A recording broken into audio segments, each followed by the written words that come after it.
ਵਾਹਿਗੁਰੂ ਵਾਹਿਗੁਰੂ। ਗੁਰੂ ਨਾਨਕ ਪਦ ਪੰਕਜ ਬੰਦਨਾ ਪੰਕਜ ਬੰਦਨਾ। ਸਿਮਰੋ ਅੰਗਦ ਦੁਖ ਨਿਕੰਦਨਾ। ਗੁਰੂ ਅਮਰਦਾਸ ਹਿਰਦੈ ਨਿਤ ਧਿਆਉ ਹਿਰਦੈ ਨਿਤ ਧਿਆਉ। ਸ਼੍ਰੀ ਗੁਰੂ ਰਾਮਦਾਸ ਗੁਣ ਗਾਉ। ਗੁਰੂ ਅਰਜਨ ਬਿਘਨਨ ਕੇ ਨਾਸ਼ਕ ਬਿਘਨਨ ਕੇ ਨਾਸਕ। ਸ਼੍ਰੀ ਹਰਿਗੋਬਿੰਦ ਸੁਮਤ ਪ੍ਰਕਾਸ਼ਕ। ਸ਼੍ਰੀ ਹਰਿ ਰਾਇ ਨਮੋ ਕਰ ਜੋਰੀ ਨਮੋ ਕਰ ਜੋਰੀ। ਸ਼੍ਰੀ ਹਰਿ ਕ੍ਰਿਸ਼ਨ ਮਨਾਉ ਬਹਾਰੀ। ਗੁਰੂ ਤੇਗ ਬਹਾਦਰ ਪਰਮ ਕਿਰਪਾਲ ਪਰਮ ਕਿਰਪਾਲ। ਸ਼੍ਰੀ ਗੁਰੂ ਗੋਬਿੰਦ ਸਿੰਘ ਵਿਸਾਲ। ਤਰੋ ਤਰਾ ਪਰ ਪਨ ਪਨ ਸੀਸਾ ਪਨ ਪਨ ਸੀਸਾ। ਮੰਦੋ ਬਾਰ ਬਾਰ ਜਗਦੀਸਾ। ਏਕ ਓੰਕਾਰ ਸਤਿਗੁਰੂ ਤੇਰੇ ਪ੍ਰਸਾਦ ਸਚ ਹੋਏ। ਵਾਹਿਗੁਰੂ ਜੀ ਕੀ ਫਤਿਹ ਹੈ। ਵਿਘਨ ਵਿਨਾਸ਼ਨ ਸੋਏ। ਵਾਹਿਗੁਰੂ ਜੀ ਕੀ ਫਤਿਹ ਹੈ। ਵਿਘਨ ਵਿਨਾਸ਼ਨ ਸੋਏ। ਦੋਹਰਾ ਚਾਰ ਸਾਧਨ ਪਾਏ ਕੈ ਸਤਿਗੁਰ ਸਰਣ ਸਿਧਾਈ। ਪਰਖੈ ਮਹਾ ਸੁਜਾਨ ਤਵ ਬ੍ਰਹਮ ਵਿਦਿਆ ਸਿਖਰਾਈ। ਵਾਹਿਗੁਰੂ ਜੀ ਕਾ ਖਾਲਸਾ ਵਾਹਿਗੁਰੂ ਜੀ ਕੀ ਫਤਿਹ। ਆਓ ਗੁਰੂ ਪਿਆਰੇ ਗੁਰੂ ਸਵਾਰੇ ਸਤਸੰਗੀ ਜਣੋ, ਰੋਜ਼ਾਨਾ ਦੀ ਤਰ੍ਹਾਂ ਪਾਤਸ਼ਾਹ ਜੀ ਕੀ ਅਪਾਰ ਕਿਰਪਾ ਬਖਸ਼ਿਸ਼ ਦਾ ਸਦਕਾ ਅੰਮ੍ਰਿਤ ਵੇਲੇ ਤੋਂ ਲੈ ਕਰਕੇ ਹੀ ਪਾਤਸ਼ਾਹ ਜੀ ਦੇ ਚਰਨਾਂ ਕਮਲਾਂ ਵਿਖੇ ਹਾਜ਼ਰੀਆਂ ਲਵਾ ਰਹੇ ਹੋ। ਆਓ ਪਿਛਲੇ ਪਹਿਰਾਂ ਦੇ ਦੀਵਾਨਾਂ ਵਿਖੇ ਇਤਿਹਾਸ ਦੀ ਕਥਾ ਵਿਚਾਰ ਨਾਲ ਜੁੜਨਾ ਕਰੀਏ ਜੀ। ਆਪਾਂ ਵਿਚਾਰਾਂ ਸਰਵਣ ਕਰ ਰਹੇ ਹਾਂ ਭਾਈ ਸਾਹਿਬ ਭਾਈ ਦਇਆ ਸਿੰਘ ਜੀ ਦੇ ਰਾਹੀਂ ਬ੍ਰਹਮ ਗਿਆਨ ਦੀਆਂ ਆਤਮ ਗਿਆਨ ਦੀਆਂ ਬਖਸ਼ਿਸ਼ ਕਰ ਰਹੇ ਹਨ ਕਿ ਸਿੱਖ ਆਪਣੇ ਅੰਦਰ ਇਹਨਾਂ ਚਾਰਾਂ ਸਾਧਨਾਂ ਨੂੰ ਪਹਿਲਾਂ ਪੈਦਾ ਕਰੇ, ਫਿਰ ਗੁਰੂ ਕੋਲ ਜਾਵੇ ਅਤੇ ਫਿਰ ਗੁਰੂ ਕਿਰਪਾ ਕਰਦਾ ਹੈ, ਉਸ ਨੂੰ ਬ੍ਰਹਮ ਗਿਆਨ ਦੀ ਦਾਤ ਬਖਸ਼ਦਾ। ਕਿਹੜੇ ਸਾਧਨ ਹਨ, ਕਿਵੇਂ ਗੁਰੂ ਕਿਰਪਾ ਕਰਦਾ ਹੈ ਅਤੇ ਕਿਵੇਂ ਫਿਰ ਬ੍ਰਹਮ ਗਿਆਨ ਸਾਡੇ ਅੰਦਰ ਪ੍ਰਵੇਸ਼ ਕਰਦਾ ਹੈ, ਕਿਵੇਂ ਮਨੁੱਖ ਨੂੰ ਸੋਝੀ ਆਉਂਦੀ ਆ, ਇਹ ਵਿਚਾਰਾਂ ਹੁਣ ਆਰੰਭ ਕਰਕੇ ਸਰਵਣ ਕਰਦੇ ਹਾਂ। ਉਸ ਤੋਂ ਪਹਿਲਾਂ ਗੁਰੂ ਚਰਨਾਂ ਵਿੱਚ ਲਵਾਈਏ ਹਾਜ਼ਰੀਆਂ। ਗੁਰੂ ਕਾ ਬਖਸ਼ਿਆ ਫਤਿਹ ਦਾ ਨਾਅਰਾ ਕਰੀਏ, ਬੁਲੰਦ ਗੱਜ ਕੇ ਆਖੀਏ ਜੀ ਵਾਹਿਗੁਰੂ ਜੀ ਕਾ ਖਾਲਸਾ ਵਾਹਿਗੁਰੂ ਜੀ ਕੀ ਫਤਿਹ। ਦੋਹਰਾ ਚਾਰ ਸਾਧਨ ਪਾਏ ਕੈ ਸਤਿਗੁਰ ਸ਼ਰਨ ਸਿਧਾਈ। ਪਰਖੈ ਮਹਾ ਸੁਜਾਨ ਤਬ ਬ੍ਰਹਮ ਵਿਦਿਆ ਸਿਖਰਾਈ। ਜਦੋਂ ਸਿੱਖ ਵਿਰਾਗ ਵਿਵੇਕ ਪ੍ਰੇਮ ਆਦਿ ਇਹਨਾਂ ਗੁਣਾਂ ਨੂੰ ਧਾਰਨ ਕਰਕੇ ਸਤਿਗੁਰ ਦੇ ਚਰਨਾਂ ਵਿੱਚ ਆਉਂਦਾ ਹੈ ਅਤੇ ਸਤਿਗੁਰੂ ਫਿਰ ਉਸ ਨੂੰ ਪਰਖਦਾ ਹੈ। ਪਹਿਲਾਂ ਤਾਂ ਜਿਸ ਤਰ੍ਹਾਂ ਸਾਨੂੰ ਸੰਸਾਰੀ ਵਿਰਾਗ ਲੱਗੇ ਹੋਏ ਹਨ, ਇਹਨਾਂ ਤੋਂ ਬੇਰਾਗ ਹੋਣਾ ਪੈਣਾ, ਇਹਨਾਂ ਤੋਂ ਉੱਚੀ ਉੱਠਣਾ ਪੈਣਾ। ਫਿਰ ਪਰਮੇਸ਼ਰ ਦੀ ਪ੍ਰਾਪਤੀ ਹੈ ਜਿਹੜੀ, ਉਸ ਨੂੰ ਜਿਹੜਾ ਹੈ ਪ੍ਰਾਪਤ ਕਰਕੇ ਕਰਨ ਦੇ ਲਈ ਉਸ ਦਾ ਵਿਰਾਗ ਪੈਦਾ ਕਰਨਾ ਪੈਣਾ। ਤਾਂ ਹੀ ਸਾਡੇ ਅੰਦਰ ਉਸ ਪਰਿਪੂਰਨ ਪਰਮੇਸ਼ਰ ਪ੍ਰਮਾਤਮਾ ਦੀ ਬਖਸ਼ਿਸ਼ ਹੁੰਦੀ ਹੈ ਅਤੇ ਸਤਿਗੁਰੂ ਪਰਖ ਕਰਦਾ। ਜਿਸ ਤਰ੍ਹਾਂ ਭਾਈ ਮੰਝ ਨੂੰ ਭਾਵੇਂ ਕਿ ਉਹ ਪਹਿਲਾਂ ਸਰਬਰੀਆਂ ਦਾ ਪੁਜਾਰੀ ਸੀ, ਸਰਬਰੀਆਂ ਨੂੰ ਪੂਜਦਾ ਸੀ। ਜਦੋਂ ਇੱਕ ਦਿਨ ਕਿਤੇ ਉਸ ਨੂੰ ਗੁਰੂ ਦੀ ਸੰਗਤ ਪ੍ਰਾਪਤ ਹੋਈ ਅਤੇ ਗੁਰੂ ਦੀ ਸੰਗਤ ਵਿੱਚੋਂ ਕੁਝ ਵਿਚਾਰਾਂ ਸਰਵਣ ਕੀਤੀਆਂ ਅਤੇ ਉਹਦੇ ਅੰਦਰ ਵਿਰਾਗ ਪੈਦਾ ਹੋਇਆ ਵੀ ਯਾਰ ਅਸੀਂ ਗਲਤ ਤੁਰੇ ਫਿਰਦੇ ਹਾਂ, ਅਸੀਂ ਮੁਸਲਮਾਨਾਂ ਦੀ ਪੂਜਾ ਕਰ ਰਹੇ ਹਾਂ, ਜਦੋਂ ਕਿ ਅਸੀਂ ਗੁਰੂ ਨਾਨਕ ਦੇ ਸਿੱਖਾਂ ਦੇ ਬੱਚੇ ਹਾਂ। ਅਤੇ ਉਸ ਦਿਨ ਤੋਂ ਹੀ ਉਸ ਦੇ ਅੰਦਰ ਗੁਰੂ ਦਾ ਗਿਆਨ ਲੈਣ ਦਾ ਵਿਰਾਗ ਪੈਦਾ ਹੋ ਗਿਆ। ਵਿਰਾਗ ਪੈਦਾ ਹੋਇਆ ਅਤੇ ਘਰ-ਬਾਰ ਦਾ ਕੰਮ ਛੱਡ ਕੇ, ਸਰਬਰੀਆਂ ਦੀ ਪੂਜਾ ਛੱਡ ਕੇ ਸਤਿਗੁਰ ਦੀ ਹਜ਼ੂਰੀ 'ਚ ਆਇਆ। ਸਤਿਗੁਰਾਂ ਨੂੰ ਕਹਿਣ ਲੱਗਿਆ, ਮਹਾਰਾਜ ਤੁਹਾਡੀਆਂ ਵਿਚਾਰਾਂ ਸੁਣੀਆਂ, ਮੇਰੀ ਬੁੱਧੀ ਨੇ ਇਹ ਵਿਚਾਰ ਕੀਤੀ ਹੈ, ਮੇਰੇ ਦਿਮਾਗ ਨੇ ਸੋਚ ਕੀਤੀ ਹੈ ਕਿ ਮੈਨੂੰ ਆਪਣਾ ਗਿਆਨ ਬਖਸ਼ੋ, ਆਪਣੇ ਚਰਨੀ ਲਾਓ, ਆਪਣਾ ਸਿੱਖ ਬਣਾਓ। ਅਤੇ ਸਤਿਗੁਰੂ ਪਾਤਸ਼ਾਹ ਜੀ ਨੇ ਪਹਿਲਾਂ ਪਰਖਣਾ ਕੀਤਾ ਵੀ ਨਹੀਂ ਭਾਈ ਮੰਝ, ਤੂੰ ਜਿਹਦਾ ਸਿੱਖ ਹੈ ਉੱਥੇ ਲੱਗਿਆ ਰਹਿ। ਇਹ ਗੁਰੂ ਨਾਨਕ ਦੀ ਸਿੱਖੀ ਜਿਹੜੀ ਹੈ ਖੰਡੀਓ ਤਿੱਖੀ ਹੈ, ਇਸ ਦੀ ਧਾਰ 'ਤੇ ਚੱਲਣਾ ਬਹੁਤ ਔਖਾ ਹੈ। ਪਰਖਣਾ ਸੀ ਉਸ ਨੂੰ, ਪਰ ਉਹ ਕਹਿਣ ਲੱਗਿਆ ਮਹਾਰਾਜ ਕੁਛ ਵੀ ਹੋਵੇ ਪਰ ਮੈਨੂੰ ਆਪਣੀ ਸਿੱਖੀ ਬਖਸ਼ੋ। ਫਿਰ ਪਾਤਸ਼ਾਹ ਜੀ ਨੇ ਉਹਦੀ ਪ੍ਰੀਖਿਆ ਲਈ। ਇਹ ਸਾਡੇ ਵਾਸਤੇ ਇੱਕ ਉਦਾਹਰਨ ਬਣਾ ਦਿੱਤੀ ਸਤਿਗੁਰਾਂ ਨੇ ਕਿ ਸਿੱਖ ਦੇ ਲਈ ਜਿਹੜਾ ਹੈ ਉਹ ਕਿਸ ਤਰ੍ਹਾਂ ਸਿੱਖੀ ਕਮਾਉਣੀ ਹੈ, ਤਾਂ ਕਿਤੇ ਜਾ ਕੇ ਅਸੀਂ ਸਿੱਖੀ ਦੇ ਵਿੱਚ ਪ੍ਰਵਾਨ ਹੋ ਸਕਦੇ ਹਾਂ।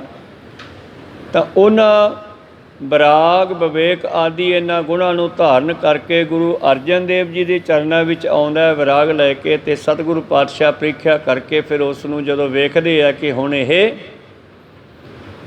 ਬਿਲਕੁਲ ਨਿਰੋਲ ਹੋ ਗਿਆ ਹੈ, ਇੱਥੋਂ ਤੱਕ ਕਿ ਇਸ ਨੇ ਜਦੋਂ ਪਾਤਸ਼ਾਹ ਨੇ ਕਿਹਾ ਨਾ ਤੂੰ ਘਰੇ ਜਾ, ਪਹਿਲਾਂ ਜਿਹੜਾ ਸਰਬਰੀਆਂ ਦਾ ਸਮਾਨ ਹੈ ਘਰੇ, ਜਿੱਥੇ ਉਹਨਾਂ ਦੇ ਉਹ ਸੰਗਲ ਵਗੈਰਾ ਜਿਹੜੇ ਹੋਲੀ ਵਾਲੇ ਦਿਨ ਇਹ ਆਪਣੀ ਢੂਈ 'ਤੇ ਮੋਢਿਆਂ 'ਤੇ ਮਾਰਦੇ ਆ, ਖੁੰਡੀਆਂ ਜੀਆਂ ਸੰਗਲ ਜੇ, ਹੋਰ ਜੋ ਵੀ ਮੜੀ ਮਸਾਣੀ ਘਰੇ ਬਣਾਈ ਆ, ਸਾਰਾ ਕੁਝ ਪੱਟ ਕੇ ਦਰਿਆ ਸਿੱਟ ਕੇ ਆ। ਹੁਣ ਇਹਨਾਂ ਚੀਜ਼ਾਂ ਨੂੰ ਦਰਿਆ ਵਿੱਚ ਸਿੱਟਣ ਦਾ ਮਤਲਬ ਕੀ ਹੈ ਕਿ ਮਨੁੱਖ ਦੇ ਦਿਮਾਗ 'ਚੋਂ ਇਹ ਨਿਕਲ ਜਾਣ। ਜਿੰਨਾ ਚਿਰ ਸਾਡੇ ਦਿਮਾਗ 'ਚੋਂ ਕਿਸੇ ਦੀ ਪੂਜਾ ਅਰਚਨਾ ਜਾਂ ਕਿਸੇ ਦਾ ਧਿਆਨ ਨਹੀਂ ਨਿਕਲਦਾ, ਓਨਾ ਚਿਰ ਅਸੀਂ ਬਾਹਰੋਂ ਵੀ ਚੱਕ ਕੇ ਨਹੀਂ ਸਿੱਟਦੇ। ਅਤੇ ਜਦੋਂ ਅਸੀਂ ਦਿਮਾਗ 'ਚੋਂ ਕੱਟਦਾ ਫਿਰ ਬਾਹਰ ਵੀ ਉਹਦੇ ਨਾਲ ਕੋਈ ਤਲਕ ਨਹੀਂ ਰਹਿੰਦਾ। ਇਸ ਕਰਕੇ ਇਹ ਵੀ ਪ੍ਰੀਖਿਆ ਸੀ। ਤਾਂ ਅੱਗੇ ਜਾ ਕੇ ਭਾਈ ਮੰਝ ਪੂਰਾ ਉਤਰਿਆ, ਗੁਰੂ ਦੇ ਹੁਕਮ ਵਿੱਚ ਚੱਲਦਾ ਹੋਇਆ, ਅਤੇ ਸਤਿਗੁਰਾਂ ਨੇ ਫਿਰ ਉਸ ਨੂੰ ਬ੍ਰਹਮ ਗਿਆਨ ਦੇ ਕੇ ਇੱਕ ਬਖਸ਼ਿਸ਼ ਕੀਤੀ। ਮੰਝ ਪਿਆਰਾ ਗੁਰੂ ਕੋ ਗੁਰੂ ਮੰਝ ਪਿਆਰਾ, ਮੰਝ ਗੁਰੂ ਕਾ ਬੋਇ ਥਾ ਜਗ ਲੰਘਣਹਾਰਾ। ਐਸੀ ਬਖਸ਼ਿਸ਼ ਕਰ ਦਿੱਤੀ ਕਿ ਹੁਣ ਇਸ ਦੀ ਸੰਗਤ ਕਰਨ ਵਾਲੇ ਵੀ ਤਰਨਗੇ। ਸਤਿਗੁਰੂ ਪਾਤਸ਼ਾਹ ਨੇ ਪ੍ਰੀਖਿਆ ਕਰਕੇ ਬਖਸ਼ਿਸ਼ ਕਰਦੇ ਹਨ। ਚਾਰ ਪ੍ਰਕਾਰ ਹੈ ਬ੍ਰਹਮ ਗਿਆਨ, ਸਰਵਣ ਮੰਨਣ ਨਿਧਿਆਸਨ ਜਾਣ। ਤੇ ਗੁਰੂ ਪਰਖ ਕਰਕੇ ਫਿਰ ਸਿੱਖ ਨੂੰ ਇਸ ਬ੍ਰਹਮ ਗਿਆਨ ਦੀ ਬਖਸ਼ਿਸ਼ ਕਰਦਾ ਹੈ ਚਾਰ ਢੰਗਾਂ ਦੇ ਨਾਲ। ਵਿਚਾਰਾਂ ਸੁਣਾ ਕੇ ਵੀ ਬਖਸ਼ਿਸ਼ ਕਰਦਾ ਹੈ। ਪਹਿਲਾਂ ਸੁਣਦਾ ਹੈ ਗੁਰੂ ਦੇ ਕੋਲੋਂ ਸਿੱਖ, ਫਿਰ ਉਸ ਨੂੰ ਮੰਨਦਾ ਹੈ, ਫਿਰ ਨਿਧ ਆਸਨ, ਫਿਰ ਅਭਿਆਸ ਕਰਨਾ ਪੈਂਦਾ ਉਹਨੂੰ ਜੀਵਨ ਵਿੱਚ ਢਾਲਣ ਦੇ ਲਈ। ਭਾਵ ਨਿਧ ਆਸਨ ਦਾ ਮਤਲਬ ਹੈ ਸੁਣਿਆ, ਮੰਨਿਆ, ਮਨ ਕੀਤਾ ਭਾਉ, ਮੰਨ ਕੇ ਉਹਦੇ ਨਾਲ ਪ੍ਰੇਮ ਕਰਨਾ, ਉਹਨੂੰ ਜੀਵਨ ਵਿੱਚ ਲੈ ਕੇ ਆਉਣਾ। ਭਾਵ ਜੀਵਨ ਨੂੰ ਉਹਦੇ ਮੁਤਾਬਕ ਚਲਾਉਣਾ ਸ਼ੁਰੂ ਕਰਨਾ। ਇਸ ਤਰ੍ਹਾਂ ਇਹ ਬ੍ਰਹਮ ਗਿਆਨ ਦੇ 4 ਪੁਆਇੰਟ ਭਾਈ ਸਾਹਿਬ ਜੀ ਨੇ ਦੱਸਣੇ ਕੀਤੇ। ਸੁਣਨਾ, ਮੰਨਣਾ ਤੇ ਮੰਨ ਕੇ ਹਿਰਦੇ ਵਿੱਚ ਧਾਰਨ ਕਰਨਾ ਜੀ। ਚੌਥੇ ਸਾਖਿਆਤ ਗੁਰ ਕਹੈ, ਜਿਸ ਕੋ ਪਾਏ ਨ ਜਗ ਮਹਿ ਬਹਿ। ਔਰ ਚੌਥਾ ਪੁਆਇੰਟ ਫਿਰ ਗੁਰੂ ਨੂੰ ਸਾਖਿਆਤ, ਗੁਰੂ ਦੇ ਕੋਲ ਬੈਠ ਕੇ, ਜਿਸ ਤਰ੍ਹਾਂ ਅਸੀਂ ਗੁਰੂ ਗ੍ਰੰਥ ਸਾਹਿਬ ਜੀ ਦੀ ਹਜ਼ੂਰੀ ਵਿੱਚ ਬੈਠ ਕੇ ਜਾਂ ਪੰਜਾਂ ਪਿਆਰਿਆਂ ਦੇ ਹਜ਼ੂਰੀ 'ਚ ਬੈਠ ਕੇ ਜਦੋਂ ਇਸ ਗਿਆਨ ਨੂੰ ਪ੍ਰਾਪਤ ਕਰਦੇ ਹਾਂ ਤਾਂ ਸਾਖਿਆਤ ਗੁਰੂ ਹੈ। 5 ਪਿਆਰਿਆਂ ਦੇ ਰੂਪ ਦੇ ਵਿੱਚ ਜਦੋਂ ਗੁਰੂ ਗ੍ਰੰਥ ਸਾਹਿਬ ਦੀ ਹਜ਼ੂਰੀ ਵਿੱਚ ਸਿੱਖ ਅਮਰ ਦੀ ਦਾਤ ਪ੍ਰਾਪਤ ਕਰਦਾ ਹੈ, ਉਦੋਂ ਸਾਖਿਆਤ ਗੁਰੂ ਦੇ ਕੋਲ ਬੈਠ ਕੇ ਗਿਆਨ ਪ੍ਰਾਪਤ ਕਰਦਾ ਹੈ ਅਤੇ ਉਸ ਨੂੰ ਧਾਰਨ ਕਰਦਾ ਹੈ। ਤਾਂ ਪਾਤਸ਼ਾਹ ਜੀ ਕਹਿੰਦੇ ਫਿਰ ਜਦੋਂ ਉਸ ਨੂੰ ਪ੍ਰਾਪਤ ਕਰ ਲੈਂਦਾ ਹੈ, ਜਿਸ ਕੋ ਪਾਏ ਨਾ ਜਗ ਮੈਂ ਬਹੈ। ਬਹੈ ਦਾ ਮਤਲਬ ਜਿਵੇਂ ਪਾਣੀ ਦੇ ਵਿੱਚ ਕੋਈ ਚੀਜ਼ ਬਹਿ ਜਾਣੀ।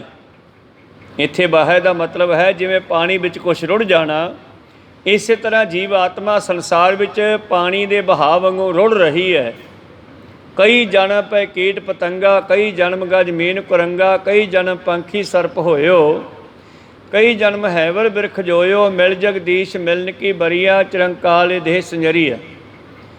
ਇਸ ਤਰ੍ਹਾਂ ਸਤਿਗੁਰੂ ਕਿਰਪਾ ਕਰਦੇ ਹਨ। ਫਿਰ ਉਹ ਸਿੱਖ, ਉਹ ਜੀਵ ਜਾਂ ਉਹ ਮਨੁੱਖ ਟੇਢੀਆਂ ਜੂਨਾਂ ਵਿੱਚ ਨਹੀਂ ਪੈਂਦਾ ਜੀ। ਸਰਵਣ ਪ੍ਰਥਮ ਸਰਵਣ ਖਟ ਲਿੰਗ ਪ੍ਰਕਾਰ, ਜਿਸ ਤੇ ਚੇਤਨ ਆਦਤ ਮਜ਼ਾਰਾ। ਸਰਵਣ ਕਰਨਾ, ਸੁਣਨਾ ਕੀ ਹੈ? ਇਹਦੇ 6 ਚਿੰਨ੍ਹ ਹਨ। ਤਾਪਤ ਪ੍ਰਿਆਹਾਂ ਕੋ ਨਿਚੈ ਹੋਏ, ਸ੍ਰੀ ਸਤਿਗੁਰੂ ਸਰਵਣ ਕਹਿ ਸੋਏ। ਤਤ ਪਰਿਆ, ਜਿਸ ਚੀਜ਼ ਨੂੰ ਪ੍ਰਾਪਤ ਕਰਨਾ ਹੈ ਉਸ ਪਰਿਪੂਰਨ ਪਰਮੇਸ਼ਰ ਪਰਮਾਤਮਾ ਨੂੰ, ਅਦੁੱਤੀ ਚੇਤਨ ਨੂੰ ਪ੍ਰਾਪਤ ਕਰਨਾ ਹੈ, ਉਹਦੇ ਬਾਰੇ ਗੁਰੂ ਦੇ ਕੋਲੋਂ ਵਿਚਾਰਾਂ ਸੁਣਨੀਆਂ। ਨੰਬਰ 1 ਪਹਿਲਾ ਪੁਆਇੰਟ ਹੈ ਇੱਕ ਉਪਕਰਮ ਅਰ ਉਪਸਾਰਾ, ਦੂਜੇ ਕੋ ਅਭਿਆਸ ਉਚਾਰਾ। ਤੋ ਇੱਕ ਹੈ ਉਪਕਰਮ, ਭਾਵ ਸੁਣਨ ਦਾ ਕਰਮ ਕਰਨਾ, ਤੇ ਦੂਸਰਾ ਹੈ ਉਪਸੰਹਾਰ, ਜੋ ਸੁਣਿਆ ਹੈ ਜੇ ਪਹਿਲਾਂ ਉਹਦੇ ਕੁਝ ਐਂਟੀ ਚੱਲ ਰਹੇ ਆ ਤੇ ਉਸ ਨੂੰ ਬਦਲਣਾ। ਸੰਹਾਰ ਕਰਨਾ, ਖਤਮ ਕਰਨਾ, ਸੁਣਨ ਦਾ ਕਰਮ ਕਰਨਾ, ਮਾੜੇ ਨੂੰ ਛੱਡਣਾ, ਦੁਜੱਸਿਆਂ ਨੂੰ ਗ੍ਰਹਿਣ ਕਰਨਾ।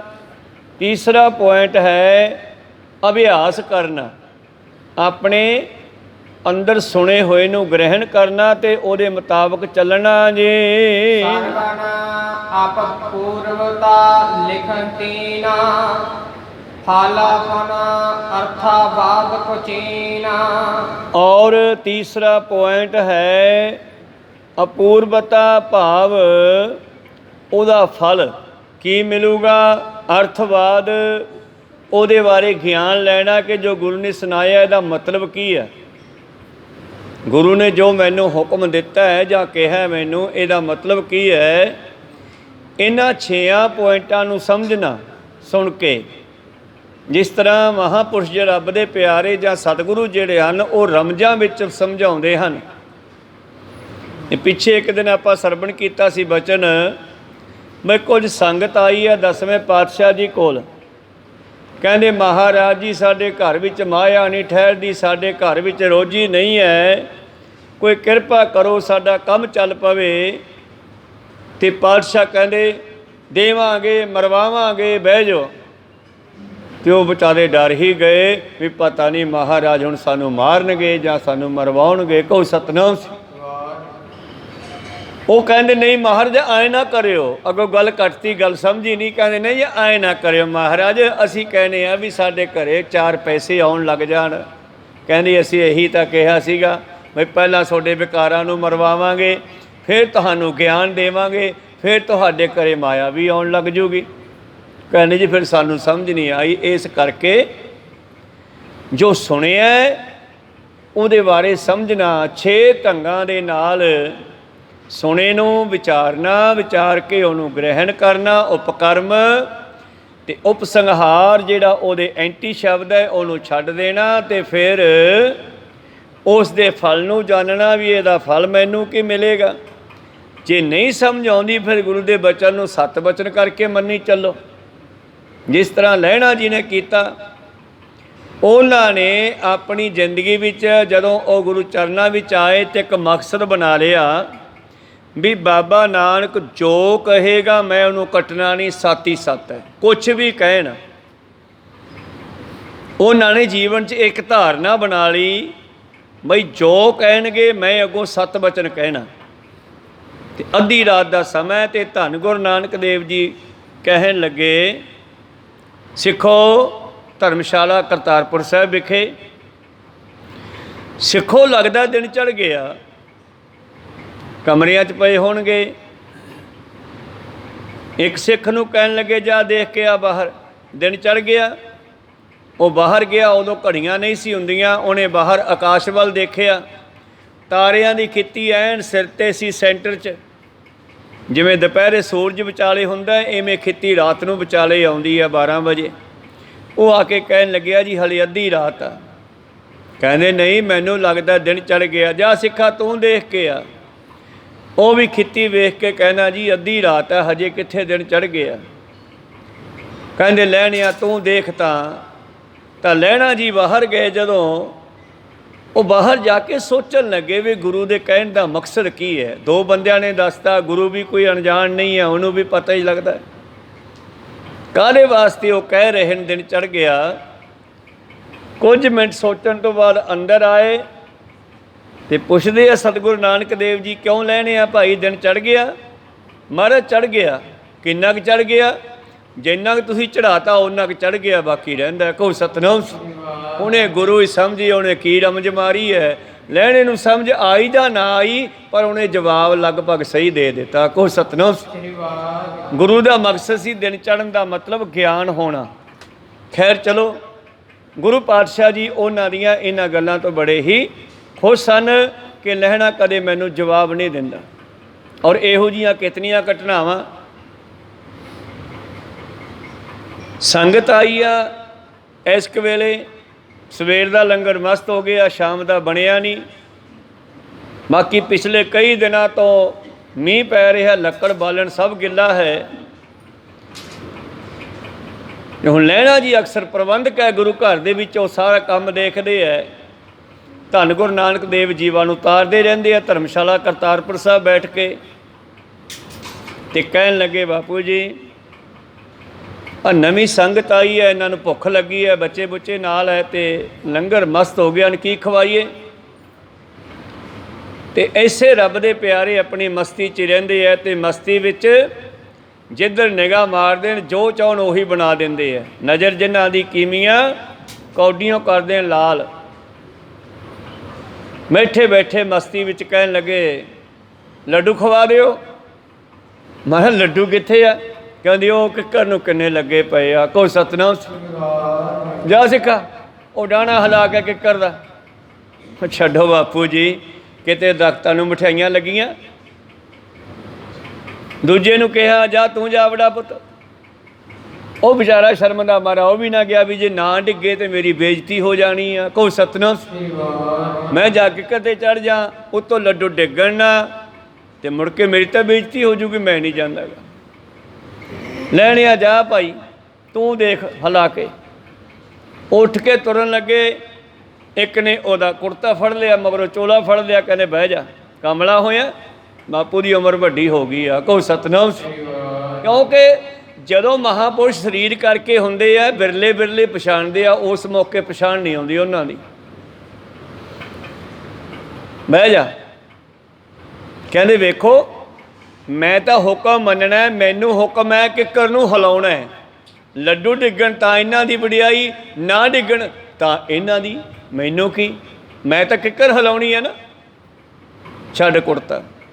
ਉਹ ਕਿੱਕਰ 'ਤੇ ਜਾ ਚੜ੍ਹੇ। ਜੇ ਕਿੱਕਰ ਹੇਠਾਂ ਬੈਠ ਕੇ ਉਹ ਉਪਦੇਸ਼ ਕਰਦੇ ਆ ਸੰਗਤਾਂ ਨੂੰ। ਅਤੇ ਜਿਸ ਵੇਲੇ ਕਿੱਕਰ ਦੇ ਉੱਤੇ ਚੜ੍ਹ ਗਏ ਅਤੇ ਫਿਰ ਕੁਝ ਸੰਗਤਾਂ ਨੇ ਵੀ ਅਣਮੰਨੇ ਜੇ ਮਨ ਨਾਲ ਥੱਲੇ ਚਾਦਰਾਂ ਵਿਛਾ ਲਈਆਂ ਵੀ ਯਾਰ ਡਿੱਗ ਪਏ ਥੱਲੇ ਵੜ ਜਾਣਗੇ। ਅਤੇ ਉਹਨਾਂ ਕਿੱਕਰ ਹਿਲਾਈ ਅਤੇ ਉਹਦੇ ਫੁੱਲ ਸੀਗੀ, ਉਹ ਵਾਕਿਆ ਲੱਡੂ ਬਣ ਕੇ ਡਿੱਗੇ ਅਤੇ ਸੰਗਤਾਂ ਨੂੰ ਛਕਾ ਦਿੱਤੇ।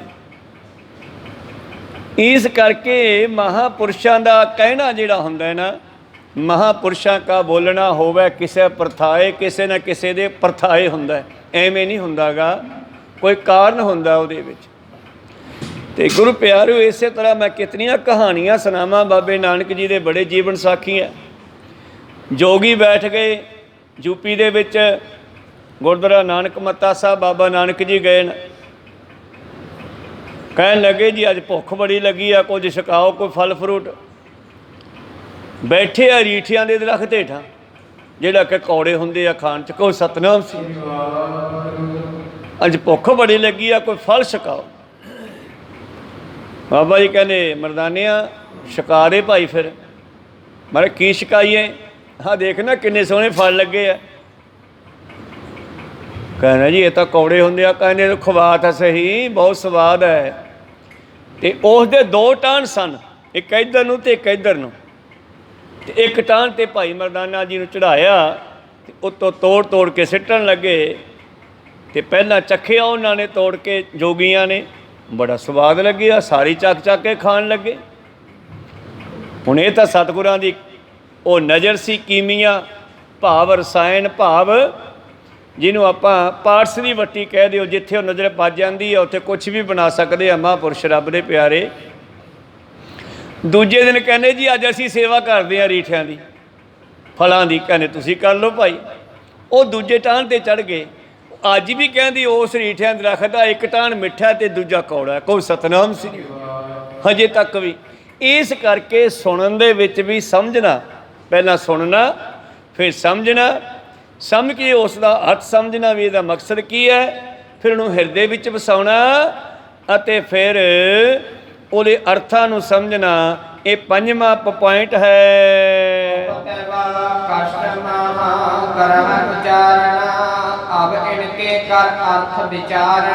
ਔਰ ਛੇਵਾਂ ਹੈ ਉਪ ਤਤਵ। ਤਾਂ ਇਹਦੇ ਬਾਰੇ ਹੁਣ ਇਹਨਾਂ ਨੇ ਬਚਨ ਆਪ ਦੱਸਦੇ ਹਨ।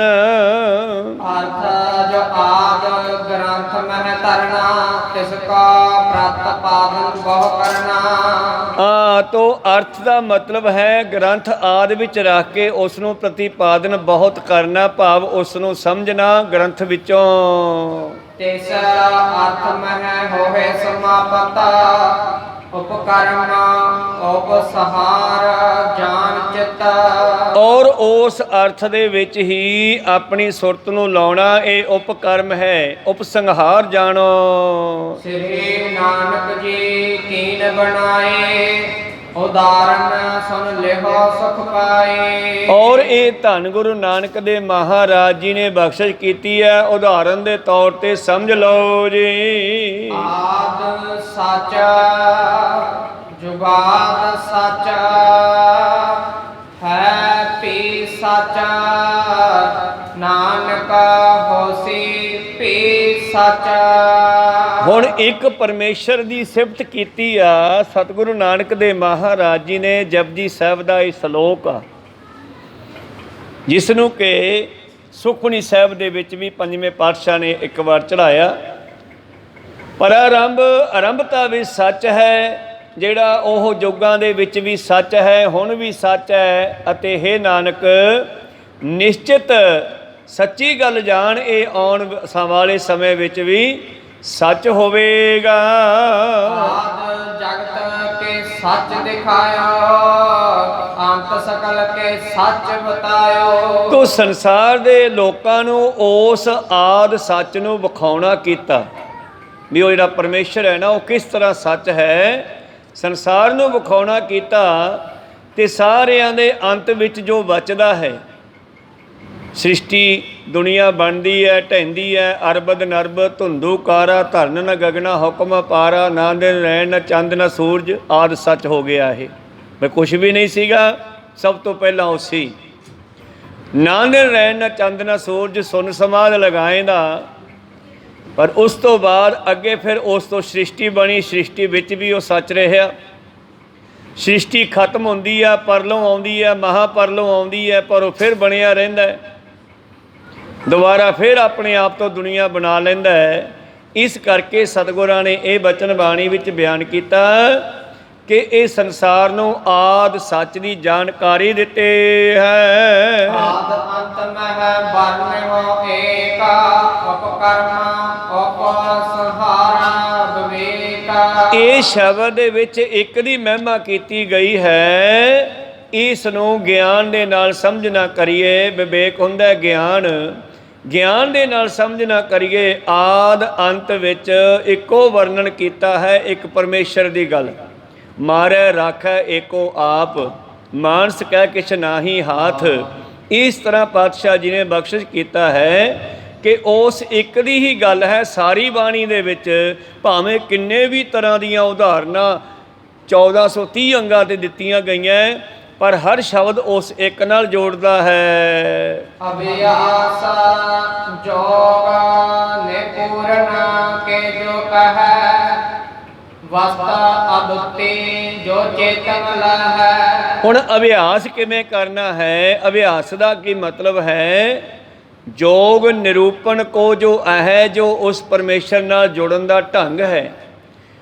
ਜੋ ਵਸਤ ਅਦੁੱਤੀ, ਦੁੱਤ ਦਾ ਅਰਥ ਹੁੰਦਾ ਸੁੰਦਰਤਾ, ਅਦੁੱਤੀ ਜਿਹਦੇ ਵਰਗਾ ਹੋਰ ਨਹੀਂ ਹੈ, ਜਿਹਦੇ ਵਰਗੀ ਸੁੰਦਰਤਾ ਹੋਰ ਕਿਸੇ ਦੀ ਹੈ ਨਹੀਂ ਹੈ, ਉਹ ਅਦੁੱਤੀ ਹੈ। ਉਹ ਅਦੁੱਤੀ ਜੋ ਚੇਤਨ ਹੈ ਉਸ ਨੂੰ ਪ੍ਰਾਪਤ ਕਰਨ ਦੇ ਲਈ ਬਾਰ ਬਾਰ ਤਿਸ ਕਰ ਹੈ ਪ੍ਰਕਾਸ਼ਾ, ਗ੍ਰੰਥ ਵਿਖੈ ਸੋ ਲਖ ਅਭਿਆਸਾ। ਔਰ ਉਸ ਚੇਤਨ ਵਸਤੂ ਦੀ ਜਾਣਕਾਰੀ ਦੇਣ ਵਾਸਤੇ ਧੰਨ ਗੁਰੂ ਨਾਨਕ ਦੇਵ ਮਹਾਰਾਜ ਜੀ ਨੇ ਜਾਂ ਦਸਾਂ ਗੁਰੂਆਂ ਨੇ ਬਾਰ-ਬਾਰ ਸਾਨੂੰ ਉਸ ਚੇਤਨ ਪਰਮੇਸ਼ਰ ਦੇ ਬਾਰੇ ਜਾਣਕਾਰੀ ਦੇਣ ਵਾਸਤੇ ਗ੍ਰੰਥ ਵਿੱਚ ਵਾਰ-ਵਾਰ ਉਸੇ ਗੱਲ ਦਾ ਪ੍ਰਕਾਸ਼ ਕੀਤਾ, ਭਾਵ ਬਿਆਨ ਕੀਤਾ ਹੈ। ਜਪ ਜੀ ਵਿਖੈ ਨ ਪੂਰਨ ਕਰਿਆ, ਬਾਰਨ ਬਾਰ ਅਰਥ ਸੋ ਧਰਿਆ। ਔਰ ਜਪਜੀ ਸਾਹਿਬ ਦੇ ਵਿੱਚ ਉਸ ਪਰਿਪੂਰਨ ਪਰਮੇਸ਼ਰ ਪ੍ਰਮਾਤਮਾ ਦੀ ਵਾਰ-ਵਾਰ ਗੱਲ ਕੀਤੀ ਹੈ, ਨਿਰੂਪਣ ਜੋ ਸਾਰਿਆਂ ਵਿੱਚ ਸਮਾਇਆ ਹੋਇਆ ਹੈ। ਬਾਰ-ਬਾਰ ਸ਼ਬਦ ਬਦਲਦੇ ਗਏ, ਇੱਕ ਓਂਕਾਰ ਤੋਂ ਲੈ ਕੇ 18 10 20 ਤੱਕ ਭਗਤਾਂ ਦੀ ਬਾਣੀ, ਗੁਰੂਆਂ ਦੀ ਬਾਣੀ ਜਿਹੜੀ ਇੱਕੋ ਪਰਮੇਸ਼ਰ ਦੀ ਗੱਲ ਕਰਦੀ ਹੈ। ਇੱਕਾ ਬਾਣੀ, ਇੱਕ ਗੁਰ, ਇੱਕੋ ਸ਼ਬਦ ਵਿਚਾਰ। ਸ਼ਬਦ ਕਿੰਨੇ ਤਰ੍ਹਾਂ ਦੇ ਹਨ, ਅਲੱਗ-ਅਲੱਗ ਤਰ੍ਹਾਂ ਦੇ, ਪਰ ਉਹਨਾਂ ਵਿੱਚ ਗੱਲ ਇੱਕ ਦੀ ਕੀਤੀ ਗਈ ਹੈ। ਇਸ ਕਰਕੇ ਜਪਜੀ ਸਾਹਿਬ ਦੇ ਵਿੱਚ ਉਸ ਨੂੰ ਨਿਰੂਪਣ ਭਾਵ ਉਚਾਰਨ ਕੀਤਾ ਗਿਆ, ਲਿਖਵਾਉਣਾ ਕੀਤਾ ਗਿਆ ਹੈ, ਬਾਰ-ਬਾਰ ਉਸ ਦੇ ਅਰਥ ਨੂੰ ਸਮਝਾਉਣ ਲਈ। ਸਾਚਾ ਸਾਹਿਬਾ ਸਾਚ ਨਾਏ, ਇਸ ਤਰ੍ਹਾਂ ਉਸੇ ਦੇ ਬਾਰੇ ਅੱਗੇ ਜਾ ਕੇ ਲਿਖ ਦਿੱਤਾ, ਸਾਚਾ ਸਾਹਿਬ ਸਾਚ ਨਾਏ, ਥਾਪਿਆ ਨਾ ਜਾਏ ਕੀਤਾ ਨਾ ਹੋਏ। ਜਾਂ ਉਸੇ ਵਾਰੀ ਅੱਗੇ ਲਿਖਿਆ ਕਿ ਉਹ ਕਿਸੇ ਦਾ ਬਣਾਇਆ ਹੋਇਆ ਨਹੀਂ। ਮੈਂ ਜਿਹਦੀ ਗੱਲ ਕਰਦਾ ਧਿਆਨ ਦਿਓ, ਉਹ ਜਿਹੜਾ ਸੱਚਾ ਸਾਹਿਬ ਹੈ ਉਹ ਕਿਸੇ ਦਾ ਬਣਾਇਆ ਹੋਇਆ ਨਹੀਂ, ਆਪੇ ਆਪ ਨਿਰੰਜਨ ਸੋਏ। ਥਾਪਿਆ ਨਾ ਜਾਏ ਕੀਤਾ ਨਾ ਹੋਏ, ਆਪੇ ਆਪ ਨਿਰੰਜਨ ਸੋਏ। ਉਹ ਜਿਹੜਾ ਪਰਮੇਸ਼ਰ ਹੈ ਸੱਚਾ ਸਾਹਿਬ ਹੈ, ਉਸ ਦਾ ਨਾਮ ਸੱਚਾ ਹੈ, ਉਹ ਪਵਿੱਤਰ ਪੁਰਖ ਹੈ, ਸਭ ਕੁਝ ਆਪ ਹੀ ਹੈ। ਉਹ ਕਿਸੇ ਦਾ ਬਣਾਇਆ ਹੋਇਆ ਨਹੀਂ, ਥਾਪਿਆ ਹੋਇਆ ਨਹੀਂ। ਇਤਿਆਦਿਕ ਪੌੜੀ ਬਹੁ ਮਾਹੇ, ਵਰਣਨ ਕਰਿਓ ਸਤ ਸੁਖ ਪਾਹੇ। ਤਾਂ ਸਾਰੀਆਂ ਪੌੜੀਆਂ ਵਿੱਚ ਲਗਭਗ ਉਹ ਸੱਚ ਦੀ ਗੱਲ ਕੀਤੀ ਗਈ। ਜਦੋਂ ਆਪਾਂ ਵਾਰ ਪੜ੍ਹਦੇ ਆ ਨਾ ਗੁਰਬਾਣੀ ਵਿੱਚੋਂ, ਕੋਈ ਵੀ 22 ਵਾਰਾਂ ਹਨ ਗੁਰਬਾਣੀ ਵਿੱਚ, ਅਤੇ ਵਾਰਾਂ ਦਾ ਲਿਖਣ ਦਾ ਢੰਗ ਕੀ ਹੈ, ਪਹਿਲਾਂ ਸ਼ਲੋਕ ਮਹੱਲਾ, ਫਿਰ ਮਹੱਲਾ ਅਤੇ ਫਿਰ ਪੌੜੀ। ਅਤੇ ਜਿਹੜੀ ਪੌੜੀ ਹੁੰਦੀ ਹੈ ਨਾ, ਉਹ ਸ਼ਲੋਕ ਦੀ ਅਤੇ ਮਹੱਲੇ ਦੇ ਅਰਥਾਂ ਨੂੰ ਸਮੋ ਕੇ ਬੈਠੀ ਹੈ। ਭਾਵ ਜੋ ਸ਼ਲੋਕ ਦੇ ਵਿੱਚ ਬਹੁਤਾ ਗੂੜਾ ਸੀ, ਮਹੱਲੇ 'ਚ ਬਹੁਤਾ ਗੂੜਾ ਸੀ, ਭਾਵ ਬੁੱਝਣਾ ਔਖਾ ਸੀਗਾ, ਪੌੜੀ ਵੀ ਜਾ ਕੇ ਉਹਨੂੰ ਪਾਤਸ਼ਾਹ ਨੇ ਹੋਰ ਸੌਖਾ ਕਰਕੇ ਲਿਖ ਦਿੱਤਾ। ਇਸੇ ਤਰ੍ਹਾਂ ਜਪਜੀ ਸਾਹਿਬ ਦੇ ਵਿੱਚ ਇੱਕ ਸ਼ਲੋਕ ਆ ਆਰੰਭਤਾ 'ਤੇ, ਪਹਿਲਾ ਮੂਲ ਮੰਤਰ ਹੈ ਇੱਕ ਓਂਕਾਰ ਸਤਨਾਮ ਤੋਂ ਲੈ ਕੇ ਗੁਰਪ੍ਰਸਾਦ ਤੱਕ। ਇਹ ਮੂਲ ਮੰਤਰ ਹੈ ਜੋ ਪਰਮੇਸ਼ਰ ਤੋਂ ਉਹਨਾਂ ਨੇ ਪ੍ਰਾਪਤ ਕੀਤਾ। ਫਿਰ ਅੱਗੇ ਉਸ ਪਰਮੇਸ਼ਰ ਦੀ ਡੈਫੀਨੇਸ਼ਨ ਇੱਕੋ ਸ਼ਲੋਕ ਵਿੱਚ ਰੱਖ ਦਿੱਤੀ, ਜਿਹਦੀ ਮੈਂ ਗੱਲ ਕਰਾਂਗਾ ਹੁਣ। ਉਹ ਕੀ ਹੈ? ਆਦਿ ਸੱਚ, ਜੁਗਾਦ ਸੱਚ, ਹੈ ਪੀ ਸੱਚ, ਨਾਨਕ ਹੋਸੀ ਪੀ ਸੱਚ। ਬਸ ਮੈਂ ਉਸੇ ਦੀ ਗੱਲ ਕਰਨੀ ਆ, ਹੋਰ ਕਿਸੇ ਦੀ ਗੱਲ ਨਹੀਂ ਕਰਨੀ। ਹੁਣ ਉਸ ਆਦਿ ਸੱਚ ਨੂੰ ਜਨਾਉਣ ਵਾਸਤੇ, ਸਮਝਾਉਣ ਵਾਸਤੇ ਸਤਿਗੁਰਾਂ ਨੇ ਫਿਰ ਅੱਗੇ ਪੌੜੀਆਂ ਲਿਖ ਦਿੱਤੀਆਂ। ਜਪਜੀ ਸਾਹਿਬ ਦੀਆਂ ਜਿੰਨੀਆਂ ਪੌੜੀਆਂ, ਇਸ ਸ਼ਲੋਕ ਦੀ ਸਿਫਤ ਕਰਦਿਆਂ ਹੋਇਆਂ ਸ਼ਲੋਕ ਦੀ ਜਾਣਕਾਰੀ, ਸ਼ਲੋਕ ਨੂੰ ਖੋਲ੍ਹਣ ਵਾਸਤੇ ਸਤਿਗੁਰਾਂ ਨੇ 2 ਸ਼ਲੋਕ ਤੇ 38 ਪੌੜੀਆਂ ਲਿਖੀਆਂ। ਕੋਈ ਸਤਨਾਮ, ਇੱਕ ਮੂਲ ਮੰਤਰ ਉੱਪਰ, ਇੱਕ ਪਿੱਛੇ ਸ਼ਲੋਕ ਪਵਨ ਗੁਰੂ ਪਾਣੀ ਪਿਤਾ ਤੇ ਇੱਕ ਮੂਹਰੇ ਸ਼ਲੋਕ। ਇਸ ਤਰ੍ਹਾਂ 38 ਪੌੜੀਆਂ ਤੇ 2 ਸ਼ਲੋਕ, ਟੋਟਲ 40 ਸ਼ਬਦਾਂ ਦਾ ਇਹ ਜਪਜੀ ਸਾਹਿਬ ਤਿਆਰ ਕਰ ਦਿੱਤਾ ਧੰਨ ਧੰਨ ਸ੍ਰੀ ਗੁਰੂ ਨਾਨਕ ਦੇਵ ਮਹਾਰਾਜ ਜੀ ਨੇ। ਤੇ ਸਮਝਾਉਣ ਦਾ ਇੱਕੋ ਕਾਰਨ ਹੈ ਉਸ ਪਰਮੇਸ਼ਰ ਦੇ ਬਾਰੇ। ਪ੍ਰੀਤਮ ਜੀ ਕਹਿੰਦੇ ਬਸ ਇਤਿਆਦਿਕ ਬਹੁ ਪੌੜੀ ਮਾਹੇ, ਵਰਣਨ ਕਰਿਓ ਸਾਚ ਸੁਖ ਪਾਹੇ। ਉਸ ਪਰਮੇਸ਼ਰ ਦਾ ਵਰਣਨ ਕੀਤਾ ਹੈ। ਪੂਰਵਤਾ ਜੋ ਪ੍ਰਾਤਾ ਪਾਤੇ ਅਦੁੱਤੇ ਵਸਤ ਹੋਏ, ਪਰਮਾਨਾ ਤਰਨ ਕੈ ਅਬਸ਼ਹ ਸੋਏ। ਔਰ ਸਰਵਣ ਕਰਨ ਦਾ ਤੀਸਰਾ ਜਿਹੜਾ ਪੁਆਇੰਟ ਹੈ, ਅਪੂਰਵਤਾ, ਇਹਦਾ ਮਤਲਬ ਹੈ ਜਿਹੜੀ ਅਦੁੱਤੀ ਚੇਤਨ ਵਸਤੂ ਹੈ ਜਿਸ ਨੂੰ ਅਸੀਂ ਪ੍ਰਾਪਤ ਕਰਨਾ ਹੈ, ਉਸ ਨੂੰ ਹੋਰ ਪ੍ਰਮਾਣਾਂ ਦੇ ਨਾਲ ਦੱਸਣਾ। ਕਿਸੇ ਚੀਜ਼ ਨੂੰ ਆਪਾਂ ਗ੍ਰਹਿਣ ਕਰਨਾ ਹੈ, ਭਾਵ ਪਰਮੇਸ਼ਰ ਦੀ ਗੱਲ ਹੀ ਕਰੀਏ, ਆਪਾਂ ਪਰਮੇਸ਼ਰ ਨੂੰ ਆਪਾਂ ਪ੍ਰਾਪਤ ਕਰਨਾ ਹੈ।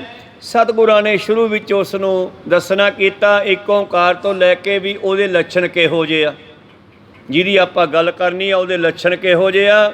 ਉਹ ਇੱਕ ਹੈ, ਇਹ ਸ੍ਰਿਸ਼ਟੀ ਉਸ ਤੋਂ ਬਣੀ ਹੈ, ਉਹ ਸਤ ਹੈ, ਉਹਦਾ ਨਾਮ ਵੀ ਸਤ ਹੈ, ਉਹ ਸ੍ਰਿਸ਼ਟੀ ਦਾ ਕਰਤਾ ਹੈ, ਉਹ ਪੁਰਖ ਹੈ, ਜੀਵਾਤਮਾ ਇਸਤਰੀ ਹੈ, ਉਹ ਨਿਰਭਉ ਹੈ, ਉਹ ਨਿਰਵੈਰ ਹੈ, ਡਰਦਾ ਡਰਾਉਂਦਾ ਨਹੀਂ। ਜਿਹਦੀ ਮੈਂ ਗੱਲ ਕਰਨ ਲੱਗਿਆ ਉਹ ਆੜੇ ਨਾਲ ਅਕਾਲ ਹੈ, ਮੌਤ ਤੋਂ ਸਮੇਂ ਤੋਂ ਬਾਹਰ ਹੈ, ਬੱਝਿਆ ਹੋਇਆ ਨਹੀਂ ਸਮੇਂ 'ਚ। ਸਾਡੀ ਮੌਤ ਦਾ ਸਮਾਂ ਬੰਨਿਆ ਸਾਡੇ ਸਰੀਰ ਦਾ ਸਮਾਂ, ਪਰ ਉਹਦੀ ਮੌਤ ਦਾ ਸਰੀਰ ਦਾ ਕੋਈ ਸਮਾਂ ਨਹੀਂ ਹੈ। ਅਜੂਨੀ ਮੈਂ ਜਿਹਦੀ ਗੱਲ ਕਰਨ ਲੱਗਿਆ ਉਹ ਮਾਂ ਦੇ ਪੇਟੋਂ ਨਹੀਂ ਜੰਮਦਾ ਗਾ। ਫਿਰ ਸਵੈ ਭੰਗ ਆਪਣੀ ਮਰਜ਼ੀ ਨਾਲ ਪ੍ਰਕਾਸ਼ ਹੁੰਦਾ ਹੈ। ਕੋਈ ਸਤਨਾਮ, ਜਿੱਥੇ ਜੀ ਕਰਦਾ ਪ੍ਰਗਟ ਹੁੰਦਾ, ਜਿੱਥੇ ਜੀ ਕਰਦਾ ਲੋਪ ਹੋ ਜਾਂਦਾ। ਸਵੈ ਭੰਗ ਦਾ ਅਰਥ ਹੈ ਆਪਣੇ ਆਪ ਤੋਂ। ਫਿਰ ਇਹੋ ਜਿਹਾ ਪਰਮੇਸ਼ਰ ਜਿਹਦੀ ਤੁਸੀਂ ਗੱਲ ਕਰਦੇ ਹੋ ਮਿਲੂਗਾ ਕਿਵੇਂ? ਗੁਰਪ੍ਰਸਾਦ, ਗੁਰੂ ਦੀ ਕਿਰਪਾ ਨਾਲ। ਉਹ ਹੈ ਕੀ? ਉਹ ਆਦਿ ਸੱਚ, ਜੁਗਾਦ ਸੱਚ, ਹੈ ਵੀ ਸੱਚ, ਨਾਨਕ ਹੋਸੀ ਵੀ ਸੱਚ ਹੈ। ਮੈਂ ਉਹਦੀ ਗੱਲ ਕਰਨ ਲੱਗਿਆ। ਕਿਵੇਂ ਪਾਇਆ ਜਾਊਗਾ? ਜੋਗੀ ਪੁੱਛਦੇ ਆ। ਨਹਾ ਧੋ ਕੇ ਪਵਿੱਤਰਤਾ ਨਾਲ ਪਾਇਆ ਜਾਊਗਾ। ਕਹਿੰਦੇ ਇਕੱਲੀ ਪਵਿੱਤਰਤਾ ਨਾਲ ਨਹੀਂ ਗੱਲ ਬਣਨੀ। ਸੋਚਾ ਹੈ, ਸੋਚ ਨਾ ਹੋਵੇ। ਸੋਚਿਆ ਦਾ ਅਰਥ ਸੁਰਤ ਨਾਲ ਸੋਚਣਾ ਨਹੀਂ ਹੈਗਾ। ਸੋਚੇ ਦਾ ਅਰਥ ਹੈ ਇਸ਼ਨਾਨ ਕਰਨਾ। ਕੋਈ ਸਤਨਾਮ, ਪਵਿੱਤਰਤਾ। ਇਕੱਲੀ ਪਵਿੱਤਰਤਾ ਨਾਲ ਨਹੀਂ ਪਾਇਆ ਜਾਣਾ। ਜੇ ਸੋਚੀ ਲੱਖ ਵਾਰ, ਜੇ ਕੋਈ ਲਗਾਤਾਰ ਲੱਖਾਂ ਵਾਰ ਚੁੱਭੀਆਂ ਲਾ ਲਵੇ ਗੰਗਾ ਆਦਿ ਤੀਰਥਾਂ 'ਤੇ ਨਹੀਂ ਪਾਇਆ ਜਾਣਾ। ਫਿਰ ਚੁੱਪ ਕਰਕੇ ਬਹਿ ਜਾਈਏ, ਕਹਿੰਦੇ ਚੁੱਪ ਕਰਿਆ ਵੀ ਨਹੀਂ ਪਾਇਆ ਜਾਣਾ। ਚੁੱਪ ਕਰੇਗਾ ਕਿਵੇਂ? ਤੂੰ ਮੂੰਹ ਬੰਦ ਕਰ ਲੇਗਾ, ਅੰਦਰਲੇ ਫੁਰਨੇ ਕਿਵੇਂ ਬੰਦ ਕਰੇਗਾ? ਚੁੱਪ ਹੈ, ਚੁੱਪ ਨਾ ਹੋਵੇ ਜੇ ਲਾਏ ਰਹਾਂ ਲਿਵਤਾਰ। ਫਿਰ ਵਰਤ ਰੱਖੀਏ ਜਿਵੇਂ ਪਹਿਲਾਂ ਰੱਖਦੇ ਸੀ ਹਿੰਦੂ ਮਤ ਵਿੱਚ, ਅੱਜ ਵੀ ਰੱਖਦੇ ਆ। ਵਰਤ ਰੱਖਿਆ ਪਾਇਆ ਜਾਓ। ਕਹਿੰਦੇ ਨਹੀਂ, ਭੁੱਖਿਆਂ ਭੁੱਖ ਨਾ ਉਤਰੀ ਜੇ ਬੰਨਾ ਪੁਰੀਆਂ ਭਾਰ। ਵਰਤ ਰੱਖਿਆ ਜਾਂ ਕੋਈ ਬੰਦਾ ਸਾਰਾ ਸਮਾਨ ਆਪਣੇ ਘਰੇ ਇਕੱਠਾ ਕਰ ਲਵੇ ਤਾਂ ਵੀ ਉਹ ਨਹੀਂ ਪਾਇਆ ਜਾਂਦਾ ਗਾ। ਫਿਰ ਵੇਦਾਂ ਗ੍ਰੰਥਾਂ ਦਾ ਗਿਆਨ ਪ੍ਰਾਪਤ ਕਰ ਲਈਏ ਫਿਰ ਪਾਇਆ ਜਾਊਗਾ। ਕਹਿੰਦੇ ਨਹੀਂ, ਸਹਿਸ ਸਿਆਣਪਾ ਲੱਖ ਹੋਏ ਤਾਂ ਇੱਕ ਨਾ ਚੱਲੇ ਨਾਲ। ਇਹ ਵੀ ਉੱਥੇ ਨਹੀਂ ਗੱਲ ਚੱਲਦੀ ਗੀ। ਫਿਰ ਕਿਵੇਂ ਬਣੀਏ ਸੱਚ ਵਾਲੇ? ਆਰ ਸੱਚ ਦਾ ਹੈ ਨਾ, ਤੇ ਜਿਹੜਾ ਸੱਚ ਵਾਲਾ ਬਣ ਗਿਆ ਉਹਨੂੰ ਕਿਹਾ ਸਚਿਆਰਾ। ਪੰਜ ਪਿਆਰਿਆਂ ਨੂੰ ਪਿਆਰੇ ਕਿਹਾ। ਜਦੋਂ ਪੰਜ ਪਿਆਰਿਆਂ ਨੂੰ ਤਿਆਰ ਪ੍ਰਤਿਆਰ ਕਰਕੇ ਦੁਬਾਰਾ ਸਰਜੀਤ ਕਰਕੇ ਅੰਮ੍ਰਿਤ ਛਕਾ ਕੇ ਸੁਨਹਿਰੀ ਬਾਣੇ ਪਾ ਕੇ ਖੜੇ ਕੀਤਾ ਸਟੇਜ 'ਤੇ, ਦੂਜੇ ਕਹਿੰਦੇ ਜੀ ਸਾਡੇ ਵੀ ਕੱਟ ਲਓ। ਹੁਣ ਪਤਾ ਲੱਗ ਗਿਆ ਨਾ ਵੀ ਕੱਟਣ ਤੋਂ ਬਾਅਦ ਜਿਉਂਦਾ ਵੀ ਕਰ ਦਊਗਾ। ਪਹਿਲਾਂ ਭਰੋਸਾ ਨਹੀਂ ਸੀਗਾ ਵੀ ਕਿਤੇ ਵੱਢ ਕੇ ਨਾ ਸਿੱਟ ਦੇ। ਕਹੋ ਸਤਨਾਮ ਸੀ। ਮਗਰੋਂ ਪਤਾ ਲੱਗਿਆ ਵੀ ਨਹੀਂ, ਇਹ ਸਾਡਾ ਗੁਰੂ ਤਾਂ ਪ੍ਰਤੱਖ ਹੈ, ਸਮਰੱਥ ਹੈ। ਇਹ ਤਾਂ ਕੱਟਣ ਤੋਂ ਬਾਅਦ ਜਿਉਂਦੇ ਵੀ ਕਰ ਸਕਦਾ। ਕਟਾ ਲਓ ਆਪਾਂ ਵੀ ਇਹੋ ਜਿਹੇ ਬਣ ਜਾਓ। ਪਰ ਪਾਤਸ਼ਾਹ ਕਹਿੰਦੇ ਨਹੀਂ, ਉਹ ਪੰਜਾਂ ਦੀ ਲੋੜ ਸੀ, ਜੋ ਮੈਂ ਬਣਾਉਣਾ ਸੀ ਬਣਾ ਲਿਆ। ਹੁਣ ਤੁਸੀਂ ਇਹਨਾਂ ਦੇ ਰਾਹੀਂ ਗੁਰੂ ਵਾਲੇ ਬਣੋ, ਤੁਸੀਂ ਸਚਿਆਰੇ ਹੋਗੇ। ਇਹ ਮੇਰੇ ਪਿਆਰੇ ਆ। ਕਿਵੇਂ ਸਚਿਆਰਾ ਹੋਈ ਆ? ਫਿਰ ਕਿਵੇਂ ਸੱਚ ਵਾਲੇ ਬਣੀਏ? ਕਿਵੇਂ ਸਾਡੇ ਤੇ ਪਰਮੇਸ਼ਰ ਦੇ ਵਿਚਾਲਿਓਂ ਪਰਦਾ ਚੱਕਿਆ ਜਾਵੇ, ਮਿਲਾਪ ਹੋ ਜਾਵੇ? ਕਿਵੇਂ ਕੂੜਾ ਟੁੱਟੇ ਪਾਲ, ਝੂਠ ਦੀ ਕੰਧ ਕਿਵੇਂ ਟੁੱਟੇ? ਬਾਬਾ ਜੀ ਕਹਿੰਦੇ ਹੁਕਮ ਰਜਾਈ ਚੱਲਣਾ, ਉਹਦੇ ਹੁਕਮ ਦੇ ਮੁਤਾਬਕ ਚੱਲਣਾ ਹੈ। ਉਹ ਕਿਹੜਾ ਹੁਕਮ ਹੈ? ਤੇਰੀ ਜ਼ਮੀਰ ਦੀ ਆਵਾਜ਼ ਸੁਣ, ਤੇਰੇ ਅੰਦਰ ਹੀ ਹੁਕਮ ਆ ਰਿਹਾ। ਉਹ ਨਾਨਕ ਲਿਖਿਆ ਨਾਲ। ਖੈਰ ਆਪਾਂ ਇੱਧਰ ਨੂੰ ਚੱਲ ਪਈਏ ਤੇ ਜਪਜੀ ਸਾਹਿਬ ਸਾਰਾ ਇਸੇ ਤਰ੍ਹਾਂ ਲੜੀਵਾਰ ਪ੍ਰਸ਼ਨ ਉੱਤਰ ਹੈ। ਉਹ ਹੁਕਮ ਕਿਹੋ ਜਿਹਾ? ਕਹਿੰਦੇ ਹੁਣ ਮੈਂ ਹੁਕਮ ਦੇ ਬਾਰੇ ਵੀ ਕੀ ਦੱਸਾਂ। ਇਹ ਸਾਰੀ ਸ੍ਰਿਸ਼ਟੀ ਹੁਕਮ 'ਚੋਂ ਹੀ ਬਣੀ ਆ। ਕਹੋ ਸਤਨਾਮ ਸ੍ਰੀ। ਉਹਨੂੰ ਬਣਾਉਣ ਵਾਲਾ ਹੁਕਮ ਹੈ। ਖੈਰ ਮਨੋਬਿਰਤੀਆਂ ਉੱਥੇ ਰੱਖੀਏ। ਤੀਸਰਾ ਮਤਲਬ ਹੈ ਕਿ ਉਸ ਅਦੁੱਤੀ ਚੇਤਨ ਵਸਤੂ ਜਿਸ ਨੂੰ ਪ੍ਰਾਪਤ ਕਰਨਾ ਹੈ, ਹੋਰ ਉਦਾਹਰਨਾਂ ਦੇ ਕੇ ਸਮਝਾਉਣਾ।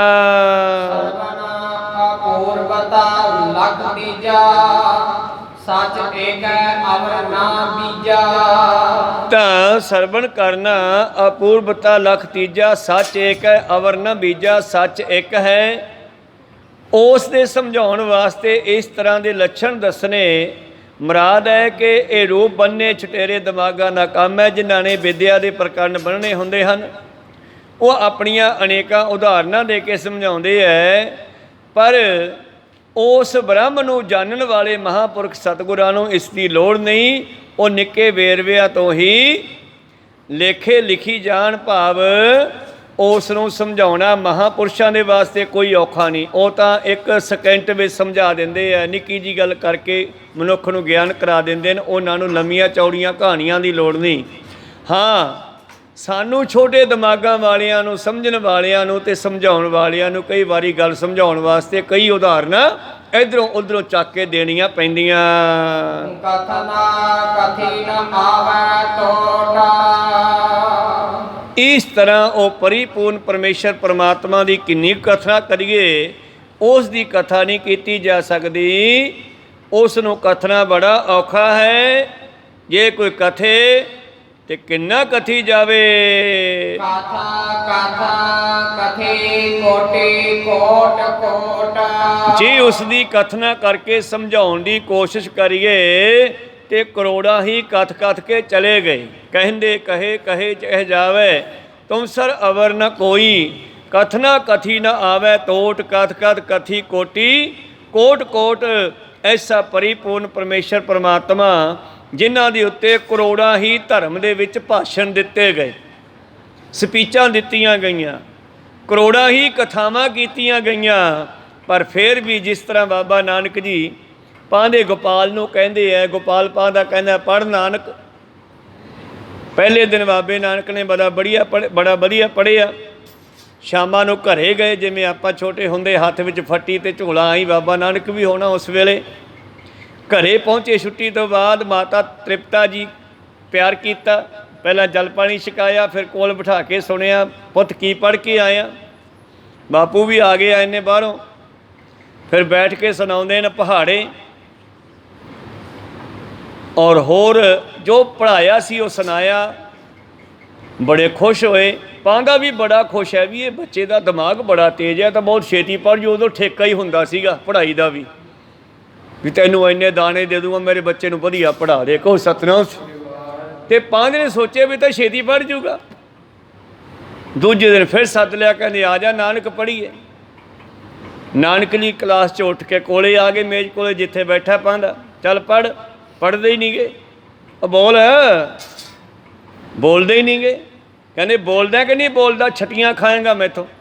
ਕੱਲ੍ਹ ਤੂੰ ਇੱਦਾਂ ਵਧੀਆ ਪੜ੍ਹਿਆ ਸੀਗਾ, ਫਾਰਸੀ ਦੇ ਵਿੱਚ ਸੁਣਾਤਾ, ਆਪਣੇ ਪਹਾੜੇ ਸੁਣਾ ਦੇ ਸਾਰੇ, ਸਵਈਏ ਡਿਉਢੇ ਆਦਿ ਜਿਤਨਾ ਵੀ ਪੜ੍ਹਾਇਆ ਤੈਨੂੰ, ਅੱਜ ਤੈਨੂੰ ਕੀ ਹੋ ਗਿਆ। ਤੇ ਬਾਬਾ ਜੀ ਕਹਿੰਦੇ ਤੂੰ ਪੜ੍ਹਿਆ ਹੋਇਆ ਜਿਹੜਾ ਮੈਨੂੰ ਪੜ੍ਹਾਉਣਾ। ਕਹੋ ਸਤਨਾਮ ਸੀ। ਕਹਿੰਦਾ ਮੈਂ ਸਾਰਾ ਕੁਝ ਪੜ੍ਹਿਆ ਹੋਇਆ। ਕਹਿੰਦੇ ਨਹੀਂ ਪਾਂਦਾ ਜੀ, ਬਾਬਾ ਇਸ ਪੜ੍ਹਿਆ ਫਾਹੇ ਪੈਣ ਅਪਾਰ, ਇਹ ਤਾਂ ਬੰਧਨ ਪੈਂਦੇ ਆ, ਤੂੰ ਮੈਨੂੰ ਉਹ ਪੜ੍ਹਾ ਜਿਹਦੇ ਨਾਲ ਬੰਧਨ ਟੁੱਟਦੇ ਆ। ਫਿਰ ਉਹ ਕੀ ਆ ਉਹ ਤਾਂ ਮੈਨੂੰ ਪਤਾ ਨਹੀਂ ਪਾਂਦਾ। ਕਹਿੰਦਾ ਤੇ ਬਾਬਾ ਜੀ ਕਹਿੰਦੇ ਫਿਰ ਰਾਗ ਸ੍ਰੀ ਰਾਗ ਦੇ ਵਿੱਚ ਪਾਤਸ਼ਾਹ ਨੇ ਪਾਂਦੇ ਨੂੰ ਉਚਾਰਨ ਕਰਕੇ ਸ਼ਬਦ ਗਿਆਨ ਦਿੱਤਾ। ਜਾਲ ਮੋਹ ਘਸ ਮਸ ਕਰ ਮਤ ਕਾਗਦ ਕਰ ਸਾਰ, ਮੋਹ ਨੂੰ ਮਚਾ ਕੇ ਸਿਆਹੀ ਬਣਾ, ਔਰ ਸੁਰਤੀ ਨੂੰ ਸ਼ਬਦ ਨੂੰ ਲਿਖਣ ਵਾਸਤੇ ਕਾਗਜ਼ ਬਣਾ ਲਾ, ਫੱਟੀ ਬਣਾ ਲਾ। ਮਤ ਕਾਗਦ ਕਰ ਸਾਰ, ਭਾਉ ਕਲਮ ਕਰ ਚਿੱਤ ਲਿਖਾਰੀ, ਪ੍ਰੇਮ ਦੀ ਕਲਮ ਬਣਾ ਕੇ ਚਿੱਤ ਦੇ ਮਨ ਦੇ ਹੱਥ 'ਚ ਫੜਾ ਲਿਖਣ ਵਾਸਤੇ। ਭਾਉ ਕਲਮ ਕਰ ਚਿੱਤ ਲਿਖਾਰੀ, ਗੁਰ ਪੁੱਛ ਲਿਖ ਵਿਚਾਰ, ਲਿਖ ਨਾਮ ਸਾਲਾਹ ਲਿਖ। ਪਰਮੇਸ਼ਰ ਦਾ ਨਾਮ ਲਿਖ, ਉਹਦੀ ਸਿਫਤ ਸਲਾਹ ਲਿਖ, ਤੇ ਨਾਲੇ ਅਖੀਰ ਤੇ ਲਿਖ ਦਿਆ ਕਰ, ਲਿਖ ਅੰਤ ਨਾ ਪਾਰਾਵਾਰ। ਬਾਬਾ ਇਹ ਲੇਖਾ ਲਿਖ ਜਾਣ, ਉਹ ਬੜਾ ਬੇਅੰਤ ਹੈ। ਕਥਨਾ ਕਥੀ ਨਾ ਆਵੇ ਤੋਟ, ਕਥ ਕਥ ਕਥੀ ਕੋਟि ਕੋਟ ਕੋਟ। ਲਿਖ ਅੰਤ ਨਾ ਪਾਰਾਵਾਰ। ਬਾਬਾ ਇਹੋ ਲੇਖਾ ਲਿਖ ਜਾਣ, ਜਿੱਥੇ ਲੇਖਾ ਮੰਗੀ ਹੈ ਤਿੱਥੇ ਹੋਏ ਸੱਚਾ ਨਿਸ਼ਾਨ। ਉੱਥੇ ਇਹ ਸੱਚ ਨੇ ਹੀ ਤੈਨੂੰ ਛਡਾਉਣਾ ਹੈ। ਨਿਸ਼ਾਨ ਹੁੰਦਾ ਹੈ ਸਬੂਤ, ਸੱਚ ਦਾ ਸਬੂਤ ਹੀ ਤੈਨੂੰ ਉੱਥੇ ਛਡਾਵੇਗਾ ਜਿੱਥੇ ਲੇਖੇ ਜੋਖੇ ਹੋਣਗੇ। ਖੈਰ ਮਨੋਬਿਰਤੀਆਂ ਉੱਥੇ ਰੱਖੀਏ। ਪ੍ਰੀਤਮ ਜੀ ਕਹਿੰਦੇ ਹਨ, ਕਥਨਾ ਕਥੀ ਨ ਆਵੈ ਤੋਟ, ਕਥ ਕਥ ਕਥੀ ਕੋਟੀ ਕੋਟ ਕੋਟ। ਉਹ ਪਰਮੇਸ਼ਰ ਜਿਹੜਾ ਹੈ ਉਸ ਨੂੰ ਕਰੋੜਾਂ ਹੀ ਵਾਰੀ ਕਿਹਾ ਗਿਆ ਹੈ, ਪਰ ਹਜੇ ਪੂਰਾ ਨਹੀਂ ਹੋਇਆ ਜੀ। ਕਥਨ ਨ ਜਾਏ ਉਧਾਰਾ, ਵਾਰਿਆ ਨ ਜਾਵਾ ਏਕ ਵਾਰ। ਉਹਦੇ ਬਾਰੇ ਕਹਿਣਾ, ਉਹਦੇ ਬਾਰੇ ਕਥਨ ਕਰਨਾ ਬਹੁਤ ਮੁਸ਼ਕਲ ਹੈ। ਮੈਂ ਇੱਕ ਵਾਰ ਕੀ, ਜੇ ਵਾਰ-ਵਾਰ ਜਨਮ ਲੈ ਕੇ ਵੀ ਉਹਦੇ ਅਨੇਕਾਂ ਪ੍ਰਮਾਣਾਂ ਉਦਾਹਰਨਾਂ ਦੇ ਕੇ ਸਮਝਾਉਣ ਦੀ ਕੋਸ਼ਿਸ਼ ਕਰਾਂ ਤੇ ਬਹੁਤ ਮੁਸ਼ਕਲ ਹੈ। ਬਸ ਇਹੋ ਹੀ ਕਹਿ ਸਕਦੇ ਹਾਂ, ਜਿਸੈ ਜਨਾਏ ਸੋ ਜਨ ਜਾਣੈ, ਨਾਨਕ ਹਰ ਗੁਣ ਆਖ ਵਖਾਣੈ। ਜਿਸ ਨੂੰ ਉਹ ਜਨਾਉਂਦਾ ਹੈ ਉਹ ਹੀ ਜਾਣ ਸਕਦਾ, ਕਿਰਪਾ ਕਰਕੇ। ਪ੍ਰਮਾਣ ਆਪ ਸਮਹੀਨ ਤੇ, ਵਿਸੈ ਨ ਹੋਏ ਸਕੈ ਜਿਨ ਕਿਤੇ। ਪ੍ਰਤੱਖ ਆਦਿ ਪ੍ਰਮਾਣਾ ਕਰਕੇ, ਉਸ ਅਦੁੱਤੀ ਕਰਕੇ ਵੀ ਕੋਈ ਵਿਸ਼ਾ ਨਹੀਂ ਹੋ ਸਕਦਾ, ਉਹਨੂੰ ਸਮਝਾਉਣਾ ਬਹੁਤ ਮੁਸ਼ਕਲ ਹੈ। ਹੱਥ ਕੰਗਣ ਨੂੰ ਆਰਸੀ ਕੀ, ਜਿਵੇਂ ਹੱਥ ਵਿੱਚ ਕੰਗਣ ਪਾਇਆ ਹੋਵੇ, ਫਿਰ ਉਹਦੀਆਂ ਉਦਾਹਰਨਾਂ ਦੇਣ ਦੀ ਲੋੜ ਨਹੀਂ। ਜਿਹਨੂੰ ਸਮਝਾ ਦਿੱਤਾ ਉਹਨੂੰ ਆਪਣੇ ਅੰਦਰੋਂ ਮਿਲ ਗਿਆ, ਪਰ ਉਹਦੇ ਕੋਲੇ ਵੀ ਸਮਝਾਉਣ ਵਾਸਤੇ ਉਦਾਹਰਨਾਂ ਨਹੀਂ। ਕਹੋ ਕਬੀਰ ਗੂੰਗੇ ਗੁੜ ਖਾਇਆ, ਪੁੱਛੇ ਤੇ ਕਿਆ ਕਹੀਏ। ਜਿਹਨੂੰ ਸਮਝ ਆ ਗਈ ਨਾ, ਉਹਦੇ ਕੋਲੇ ਸਮਝਾਉਣ ਵਾਸਤੇ ਅੱਗੇ ਸ਼ਬਦ ਨਹੀਂ ਹੈ ਕਿ ਉਹ ਮੈਂ ਕਿਵੇਂ ਸਮਝਾਵਾਂ। ਜਿਵੇਂ ਭਗਤ ਨਾਮਦੇਵ ਜੀ ਕਹਿੰਦੇ ਹਨ, ਅਣਮੜਿਆ ਮੰਦਲ ਵਾਜੈ, ਬਿਨ ਸਾਵਨ ਘਨ ਹਰ ਗਾਜੈ। ਬਾਦਲ ਬਿਨ ਬਰਖਾ ਹੋਈ, ਜੋ ਤਤ ਵਿਚਾਰੈ ਕੋਈ। ਕਹਿਣ ਲੱਗੇ ਬਦਲਾਂ ਤੋਂ ਬਗੈਰ ਹੀ ਮੀਂਹ ਪੈ ਰਿਹਾ ਹੈ, ਤੇ ਸਾਥੀ ਪੁੱਛਦੇ ਆ ਕਿੱਥੇ ਪੈ ਰਿਹਾ? ਬਾਹਰ ਤਾਂ ਜੇਠ ਹਾੜ ਦਾ ਮਹੀਨਾ, ਧੁੱਪ ਚੜੀ ਹੋਈ ਆ। ਉਹ ਕਹਿਣ ਲੱਗੇ ਇਹ ਅੰਦਰਲੀ ਗੱਲ ਹੈ। ਜਦੋਂ ਕਿਸੇ ਨੇ ਆਪਣੇ ਆਪੇ ਦੀ ਪਛਾਣ ਕੀਤੀ ਤਾਂ ਅੰਦਰੋਂ ਹੀ ਸਭ ਕੁਝ ਪ੍ਰਾਪਤ ਹੁੰਦਾ। ਖੈਰ ਮਨੋਬਿਰਤੀਆਂ ਉੱਥੇ ਰੱਖੀਏ। ਸੁਣਨ ਦੀਆਂ ਗੱਲਾਂ ਸਤਿਗੁਰਾਂ ਪਾਤਸ਼ਾਹ ਜੀ ਨੇ ਬਖਸ਼ਿਸ਼ ਕੀਤੀਆਂ ਕਿ ਸੁਣਨਾ ਕਿਵੇਂ ਆ। ਜਿਵੇਂ ਜਪਜੀ ਸਾਹਿਬ ਦੇ ਵਿੱਚ ਸੁਣਨ ਦੀਆਂ 4 ਪੌੜੀਆਂ, ਫਿਰ ਮੰਨਣ ਦੀਆਂ 4 ਪੌੜੀਆਂ ਦਿੱਤੀਆਂ ਹਨ। ਪ੍ਰੀਤਮ ਜੀ ਕਹਿੰਦੇ ਇਸ ਤਰ੍ਹਾਂ ਇਹ ਜਿਹੜਾ ਹੈ ਪ੍ਰਤੱਖ ਨੂੰ ਉਦਾਹਰਨਾਂ ਦੀ ਪ੍ਰਮਾਣਾਂ ਦੀ ਲੋੜ ਨਹੀਂ ਹੈ। ਫਲ ਚਲਿਆ ਪ੍ਰਤਿਪਾਦਨ ਕਰਵੇ ਕੋ ਜੋਗ, ਆਤਮ ਗਿਆਨ ਕਹੈ ਪ੍ਰਭ ਲੋਗ। ਇਸ ਤਰ੍ਹਾਂ ਜਦੋਂ ਉਸ ਦਾ ਫਲ ਪ੍ਰਾਪਤ ਹੁੰਦਾ ਹੈ, ਭਾਵ ਗਿਆਨ ਹੁੰਦਾ ਹੈ। ਸੁਣਨ ਦਾ ਫਲ ਕੀ ਹੈ? ਗਿਆਨ ਹੋਣਾ। ਬੱਚੇ ਮਾਸਟਰ ਕੋਲੇ ਜਾਂਦੇ ਆ, ਸੁਣਦੇ ਹੀ ਆ ਨਾ, ਤੇ ਸੁਣ ਸੁਣ ਕੇ ਉਹਨਾਂ ਨੂੰ ਜੋ ਪ੍ਰਾਪਤ ਹੁੰਦਾ ਹੈ ਉਹ ਸੁਣਨ ਦਾ ਫਲ ਹੈ। ਤੇ ਜਿਨ੍ਹਾਂ ਨੂੰ ਇਹ ਸੁਣਨ ਦਾ ਫਲ ਪ੍ਰਾਪਤ ਹੋ ਗਿਆ, ਬਾਣੀ ਸੁਣਨ ਦਾ ਇਹ ਫਲ ਪ੍ਰਾਪਤ ਹੁੰਦਾ ਕਿ ਉਹਨਾਂ ਨੂੰ ਆਤਮ ਗਿਆਨ ਪ੍ਰਾਪਤ ਹੁੰਦਾ ਹੈ ਜੀ। ਇਸ ਗਿਆਨ ਕੋ ਜੋ ਅਨੁਸ਼ਠਾਨ, ਸੇਵਨ ਕਰਨਾ ਮਹਿਤ ਮਹਾਨ। ਹੁਣ ਇਸ ਫਲ ਨੂੰ ਖਾਣਾ ਕਿਵੇਂ ਆ? ਫਲ ਤਾਂ ਪ੍ਰਾਪਤ ਹੋ ਗਿਆ, ਆਤਮ ਗਿਆਨ ਹੋ ਗਿਆ, ਬ੍ਰਹਮ ਗਿਆਨ ਹੋ ਗਿਆ। ਹੁਣ ਇਸ ਨੂੰ ਆਪਣੇ ਅੰਦਰ ਆਪਾਂ ਗ੍ਰਹਿਣ ਕਰਨਾ। ਜਿਵੇਂ ਰਸ ਨੂੰ ਪੀਣਾ ਹੈ, ਆਤਮ ਗਿਆਨ ਨੂੰ ਆਪਣੇ ਅੰਦਰ ਖਾਣਾ ਹੈ, ਵਰਤਣਾ ਹੈ।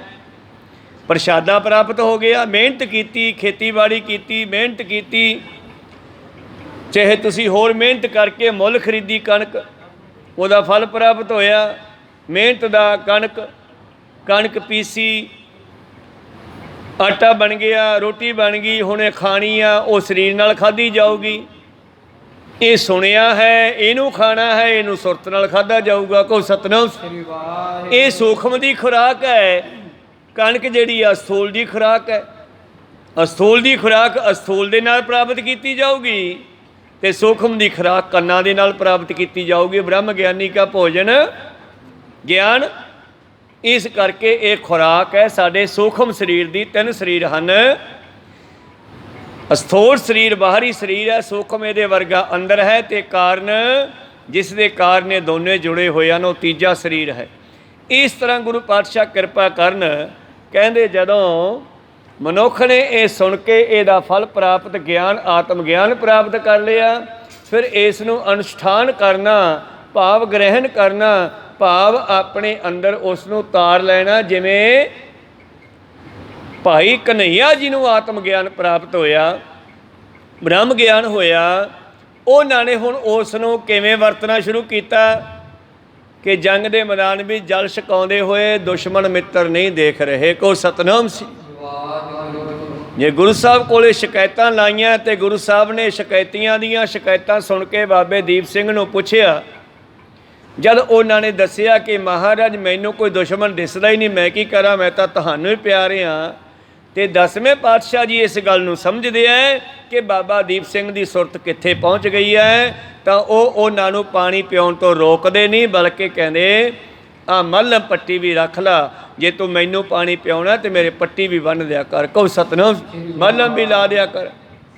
ਭਾਵ ਇੱਕ ਉਹਨਾਂ ਦਾ ਵਿਦਿਆਰਥੀ ਉੱਚੀ ਅਵਸਥਾ ਵਿੱਚ ਜਾ ਰਿਹਾ ਹੈ, ਤੇ ਉਹ ਕਿਹੜਾ ਮਾਸਟਰ ਹੈ ਜਿਹੜਾ ਆਪਣੇ ਬੱਚੇ ਨੂੰ ਡਾਉਣ ਲੈ ਕੇ ਆਵੇਗਾ ਬਈ, ਉਹ ਤਾਂ ਖੁਸ਼ ਹੋਵੇਗਾ, ਸ਼ੁਕਰ ਹੈ ਇੱਕ ਤਾਂ ਨਿਕਲਿਆ, ਕਹੋ ਸਤਨਾਮ, ਇੱਕ ਤਾਂ ਨਿਕਲਿਆ ਨਾ, ਸ਼ੁਕਰ ਹੈ। ਇਸ ਕਰਕੇ ਗੁਰੂ ਸਾਹਿਬ ਨੇ ਵੀ ਭਾਈ ਕਨ੍ਹਈਆ ਜੀ ਨੂੰ ਗਲੇ ਲਾਇਆ, ਪਿਆਰ ਕੀਤਾ, ਬਲਕਿ ਉਹਦੀ ਸੇਵਾ ਵਿੱਚ ਹੋਰ ਵੀ ਵਾਧਾ ਕਰ ਦਿੱਤਾ, ਕਹੋ ਸਤਨਾਮ ਸੀ।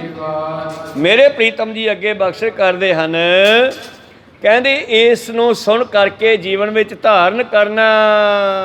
ਤੇਰੇ ਸਰਵਨਾ ਪਰ ਜੋਇ ਨਾ ਸੋਏ, ਫਲ ਪੀ ਨਾਮ ਸੁਨਹਾ ਜਿਮ ਹੋਏ। ਚੌਥਾ ਕੰਨਾਂ ਦੇ ਨਾਲ ਸੁਣਨ ਦਾ ਪ੍ਰਯੋਜਨ ਹੈ ਫਲ ਪ੍ਰਾਪਤ ਕਰਨਾ ਸੀਗਾ। ਹੁਣ ਫਲ ਪ੍ਰਾਪਤ ਕਰਕੇ ਫਿਰ ਅੱਗੇ ਕੀ ਹੋਵੇਗਾ? ਗੁਰਮੁਖਾ ਨਾਦੰ ਗੁਰਮੁਖਾ ਵੇਦੰ, ਗੁਰਾਂ ਏਕਾ ਦੇਹ 부ਝਾਏ ਉਪੇਦੰ। ਸੁਣਨ ਤੋਂ ਬਾਅਦ ਗੁਰੂ ਦੇ ਕੋਲੋਂ ਬ੍ਰਹਮ ਗਿਆਨ ਜਦੋਂ ਪ੍ਰਾਪਤ ਹੋਇਆ ਤੇ ਗੁਰੂ ਨੇ ਇਹ ਗਿਆਨ ਦੇ ਦਿੱਤਾ ਸਿੱਖ ਨੂੰ ਕਿ ਇੱਕ ਐਸਾ ਭੇਦ ਸਮਝਾ ਦਿੱਤਾ ਕਿ ਗੁਰਮੁਖ ਹੀ ਨਾਦ ਹੈ ਤੇ ਗੁਰਮੁਖ ਹੀ ਵੇਦ ਹੈ। ਭਾਵ ਗ੍ਰੰਥ ਸਾਹਿਬ ਦੇ ਵਿੱਚ ਜੋ ਬਾਣੀ ਹੈ ਇਹ ਨਾਦ ਹੈ, ਬਾਣੀ ਕਰਕੇ ਗ੍ਰੰਥ ਸਾਹਿਬ ਹਨ। ਗੁਰੂ ਗ੍ਰੰਥ ਸਾਹਿਬ ਜੀ ਮਹਾਰਾਜ ਬਾਣੀ ਕਰਕੇ ਗ੍ਰੰਥ ਸਾਹਿਬ ਹਨ। ਵੈਸੇ ਤਾਂ ਇਦੋਂ ਮੋਟੇ ਮੋਟੇ ਗ੍ਰੰਥ ਬਹੁਤੇ ਕਾਗਜ਼ ਇਕੱਠੇ ਕਰਕੇ ਲੋਕਾਂ ਦੇ ਸਟੋਰ ਭਰੇ ਪਏ ਹੋਣਗੇ, ਕਹੋ ਸਤਨਾਮ। ਪਰ ਇੱਥੇ ਜਿਹੜਾ ਹੈ ਬਾਣੀ ਕਰਕੇ ਹੀ ਇਹ ਗ੍ਰੰਥ ਸਾਹਿਬ ਹੈ, ਪੂਜਨਯੋਗ ਹੈ, ਸਤਿਕਾਰਯੋਗ ਹੈ। ਗੁਰਮੁਖ ਨਾਦੰ ਗੁਰਮੁਖ ਵੇਦੰ ਗੁਰਮੁਖ ਰਿਹਾ ਸਮਾਈ।